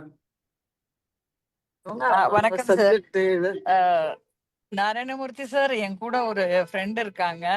அவங்க அப்படியா? வந்து சேவாவுக்கு ரொம்ப தெரிஞ்சவங்க. சேவா, நீங்க யாருடைய பழமொழிகள் பேசிட்டு இருக்கீங்க சேவா? யாருடைய? யாருடைய? பழமொழிகள் பேசிட்டு இருக்கீங்கல்ல, அற்புத பழமொழிகளும் அறியாத விளக்கங்களும் சொல்லி ஒரு இதை பத்தி நீங்க யூடியூப்ல பேசுறீங்க இல்லைங்களா? இல்ல மேம், தென்கட்சி இது பேசுனேன். முன்னாடி ஒரு புக்கு போட்டேன் மேம். ஆனா அது இன்னும் ஃபுல்லா இது பண்ணல. அதான் அது போட்டீங்க இல்லைங்களா? ஆமா, போட்டேன். அதோட ஆத்தர் வந்து விஜயலட்சுமி ராமசாமி. அவங்கதான் என் கூட இருக்காங்க இப்போ. ஓகே. நான் கார்ல இருக்கேன். உங்க குரல் அவங்க வந்து சொன்னாங்க, இந்த மாதிரி வந்து நான் பழமொழிகள் பத்தி புக் எழுதியிருக்கேன், அதை பத்தி யூடியூப்ல இருக்குன்னு சொன்னாங்க. யூடியூப்ல போய் சர்ச் பண்ணா உங்களோட குரல் வருது. என்ன ஒரு ஆச்சரியம். நீங்க பேசுறீங்களா அவங்க கிட்ட? பேசுறேன். வணக்கம் வணக்கம் மேம். பரவாயில்ல. நான் எப்பவோ எழுதின பழமொழிகள்லாம் நீங்க எடுத்து கொடுக்குறீங்க. எப்படியும் மக்களுக்கு போய் சேரணும், மாணவர்களுக்கு போய் சேரணுங்கிறத என்னுடைய விருப்பம். பரவாயில்ல. இன்னைக்கு உங்களை பாக்குறதுக்கு கல்யாணி மூலம் ஒரு வாய்ப்பு. உங்களை பாக்குறதுக்கு ரொம்ப சந்தோஷமா. ரொம்ப நன்றி. நான் ஒரு தடவை புக் ஃபேர் போகும்போது இந்த புக் நல்லா இருந்துச்சுன்னு வாங்கினேன். ஆமாங்க. அப்புறம் அதே அறிந்த பழமொழி அறியாத விளக்கம்னு ஒரு புத்தகம், அது சமீபத்துல வந்தது. அதுக்கு முன்னாண்ட நலம் தரும் நாட்டுப்புற பழமொழிகள்னு போட்டிருந்தேன்.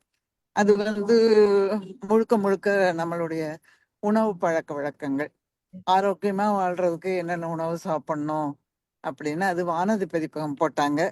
அப்படி ஏதோ ஒரு இது எழுதிட்டு இருக்கிறேன். அந்த புக் எங்கம்மா கிடைக்கும்? உங்ககிட்ட கேட்டா கிடைக்கும்? வானதி பதிப்பகம். வானதி பதிப்பகம். சரி, இது வந்து வனிதா பதிப்பகம், அறிந்த பழமொழிகள். எனக்கு ஒருவேளை அவங்க போட்டோ கிடைக்கலன்னா புக்கோட அட்டையை வச்சே போட்டுருவேன். ஓ சரி சரி. புக்கோட அட்டை தான் உங்களுக்கு இருந்ததுன்னு நினைக்கிறேன். ஆமா, கரெக்ட். நல்லா இருந்துச்சு இந்த புக், அதனால எடுத்துட்டு வந்தேன். ரொம்ப நன்றி. ரொம்ப சந்தோஷம். நன்றிம்மா, உங்களை சந்திச்சது நன்றி. இவங்க வந்து கருத்தை பரிமாறிக்கிறேன். வாசுகி அம்மாவுடைய friend Stephen sir. Thank you Kalyani ma'am. Vasuki அம்மாவுடைய 40-50 இயர்ஸா பழக்கம். வணக்கம். அவங்க ஸ்டெல்லா மேரிஸ்ல ஒர்க் பண்ணிட்டு இருந்திருக்காங்க. உலகநாயகி அம்மா இவங்க எல்லாரும் ஒன்னா இருக்காங்க. ஒரே காலத்துல பணி செய்தவங்க. இப்ப 2 பேரும் ஓய்வு. நானும் ஓய்வு, அவங்களும் ஓய்வு. அதான் இந்த ப்ரோக்ராம் போட்டாங்க. இப்படி எல்லாம் கொஞ்ச நேரம் பேசிட்டு கலந்துரையாடல் செய்யும்போது அவங்கவங்க சப்ஜெக்ட்ல அவங்கவங்க தேர்ந்த கருத்துக்களை சொல்றாங்கிறது ரொம்ப மகிழ்ச்சியா இருந்தது. பரவாயில்ல, உங்களெல்லாம் பாக்குறதுல சந்தோஷம். ரொம்ப மகிழ்ச்சி மேடம். மகிழ்ச்சிமா. நீங்க வந்து கலந்துக்கிட்டதுல மகிழ்ச்சி. Thank you Kalyani ma'am. Thank you Seva. Thank you. இது உலகம். சொல்லுங்க மேம். கனடா என்னங்க சார்? அமெரிக்கா. கதையை கேட்டுட்டு ஃபீட்பேக் சொல்லுங்க. கேக்குறேன்ப்பா. கொஞ்சம் ஆன் பண்ணேன், நடுவுல 2-3 கால் வந்ததுன்னு டிஸ்கனெக்ட் பண்ணிட்டேன். கேக்குறேன் கண்டிப்பா. தேங்க்யூ. ஓகே. Thank you sir. அருமை. தேங்க்யூமா. Thank you sir. தேங்க்யூ. இந்த ஜூம் மீட்டிங் ரெகுலர் சார் ஒரு எல்லாம் பேசிட்டாங்க. ரொம்ப அருமைமா. அதாவது ஒரு த்ரில்லர் வந்து இந்த அளவுக்கு ஒரு த்ரில்லர் வந்து இதை சொல்ல முடியறதுங்கிறது மிகப்பெரிய விஷயம். இல்ல நம்ம இதுல வந்து இந்த அளவுக்கு த்ரில்லர் வந்து இதுதான் ஃபர்ஸ்ட் டைம் நினைக்கிறேன். இதுக்கு ராஜேஷ்குமார் ஃபர்ஸ்ட் சொல்ல இல்ல ராஜேஷ்குமார் சார் நிறைய கதை இருக்கு இது மாதிரி. சொல்லுங்க. பகல்ல சொல்லுங்க, நைட்ல சொல்லுங்க. கேக்குறவங்களுக்கு ஒரு த்ரில்லர்னா உங்களுக்கு ஒரு த்ரில்லிங். ஆமா, எனக்கு த்ரில்லிங் தான் ரொம்ப பிடிக்கும். ரொம்ப மகிழ்ச்சி. நான் இதை ரெக்கார்ட் பண்றதுக்காக 2 தடவை படிச்சு அந்த கேரக்டர்ஸ் பேர்லாம் மனசுல பதிஞ்சு போச்சு. சூப்பர். இப்ப எந்த கதையிலனாலும் அந்த கேரக்டர் பேர் கரெக்டா ஞாபகம். சூப்பர். இல்ல அதான் ஒவ்வொருத்தருக்குள்ள இருக்கிற தனித்திறமை அது உங்களுக்குள்ள இருக்கு. எக்ஸலண்டான ஒரு இது ஸ்கில். அது வெரி குட். இம்ப்ரூவ் பண்ணுங்க. இம்ப்ரூவ் பண்ண இன்னும் நல்லா டெவலப் ஆகும். ரொம்ப அருமையா சொன்னீங்க. நல்லா இருந்தது. அதுல ஸ்பீடு குறைச்சிருக்கீங்கன்றது தெரிஞ்சவங்களுக்கு மட்டும்தான் தெரியும், மத்தவங்களுக்கு உண்மைதான் சார். ஏன்னா என்னால முதல் ஆரம்பத்துல வந்து சேவா சொன்ன ஒரு கதையை பார்த்து என்னால போகவே முடியல. அந்த ஒரு கேரக்டர் நினைச்சுக்கிறதுக்கு முன்னாலே அடுத்து போயிடுறாங்க ஃபாஸ்டா. இன்னைக்கு பாத்தீங்கன்னா வந்து அந்த வேகம் இல்லாட்ட கரெக்டா அந்த கதை அது வேகம்லாம் அதேதான். நான் எங்க அப்பாட்ட இப்பதான் ஒரு 3/4 மணி நேரம் முன்னாடி சொன்னேன். அதுல தொண்டை கொஞ்சம் வலிக்க ஆரம்பிச்சிருச்சு, அதனால கொஞ்சம்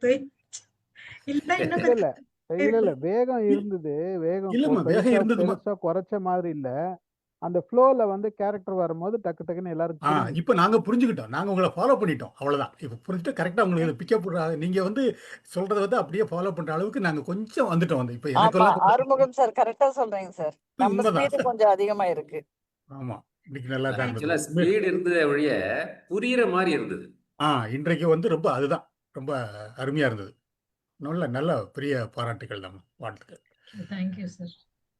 சரி. நான் ஆக்சுவலா அவன் நைட்ல போனதை வந்து கரெக்டா சொல்ல முடியுமா இல்ல படிக்கலாமான்னு யோசிச்சேன். அப்புறம் நான் அப்பாட்ட சொல்லி காட்டும் போது அப்பா கரெக்டா தான் இருக்கு அப்படின்னாங்க. அப்புறம் தான் நான் சொன்னேன். அந்த நைட் இந்த எஃபெக்ட் இருக்கணும். இருந்தாதான் அந்த கதை அவன் பயந்தது, அவன் இறந்து போறதெல்லாம் புரியும். இல்லைன்னா கதை ஆமா. புரியாது. அத நீங்க டார்ச்ச அந்த கையில கொண்டு போய் இந்த போய் பக்கத்துல போகிற வரைக்கும் அப்படி சொன்னீங்க பார்த்தீங்கன்னா, நாராயணமூர்த்தி அது கரெக்ட்டா ரொம்ப தெளிவா சொன்னாப்ல அது. பக்கத்துல போற வரைக்கும் இருந்தது. அதுக்கப்புறம் பாத்தா, ஆஹா! சிலையா? அப்படின்னு சொல்லி முடிச்ச உடனே, அந்த அதுவரைக்கும் பகீர்ங்கிற மாரி கொண்டு போயிட்டு அப்படி நிறுத்தின உடனே, அப்பா எப்படி இருக்கும்? அப்படிங்கிற மாரி வந்து கொண்டு வரும். உண்மையிலே நல்லாவே இருந்தது. ஒரு நல்ல ரசனையோட நாங்க ரசிச்சோம். உண்மையிலே ரொம்ப நல்லா இருந்ததும்மா வாழ்த்து. நல்லா இருந்தது. Thank you sir. ஓகே, மிக சிறப்பு. ஓகே மேடம், ரொம்ப அருமை. முடிச்சுக்கலாமா? எல்லாரும் முடிச்சுக்கலாம். பேசிட்டாங்க. ரொம்ப நன்றி ஒரு நிமிஷம் இருங்க. கலந்து கொண்ட அனைவருக்கும் நன்றி. கதை சொன்ன சேவாவுக்கு முதல் நன்றி. முகநூல் வாயிலாக கலந்து கொண்டவர்களுக்கும் நன்றி. நான் ரெக்கார்டிங் நிறுத்திடுறேன்.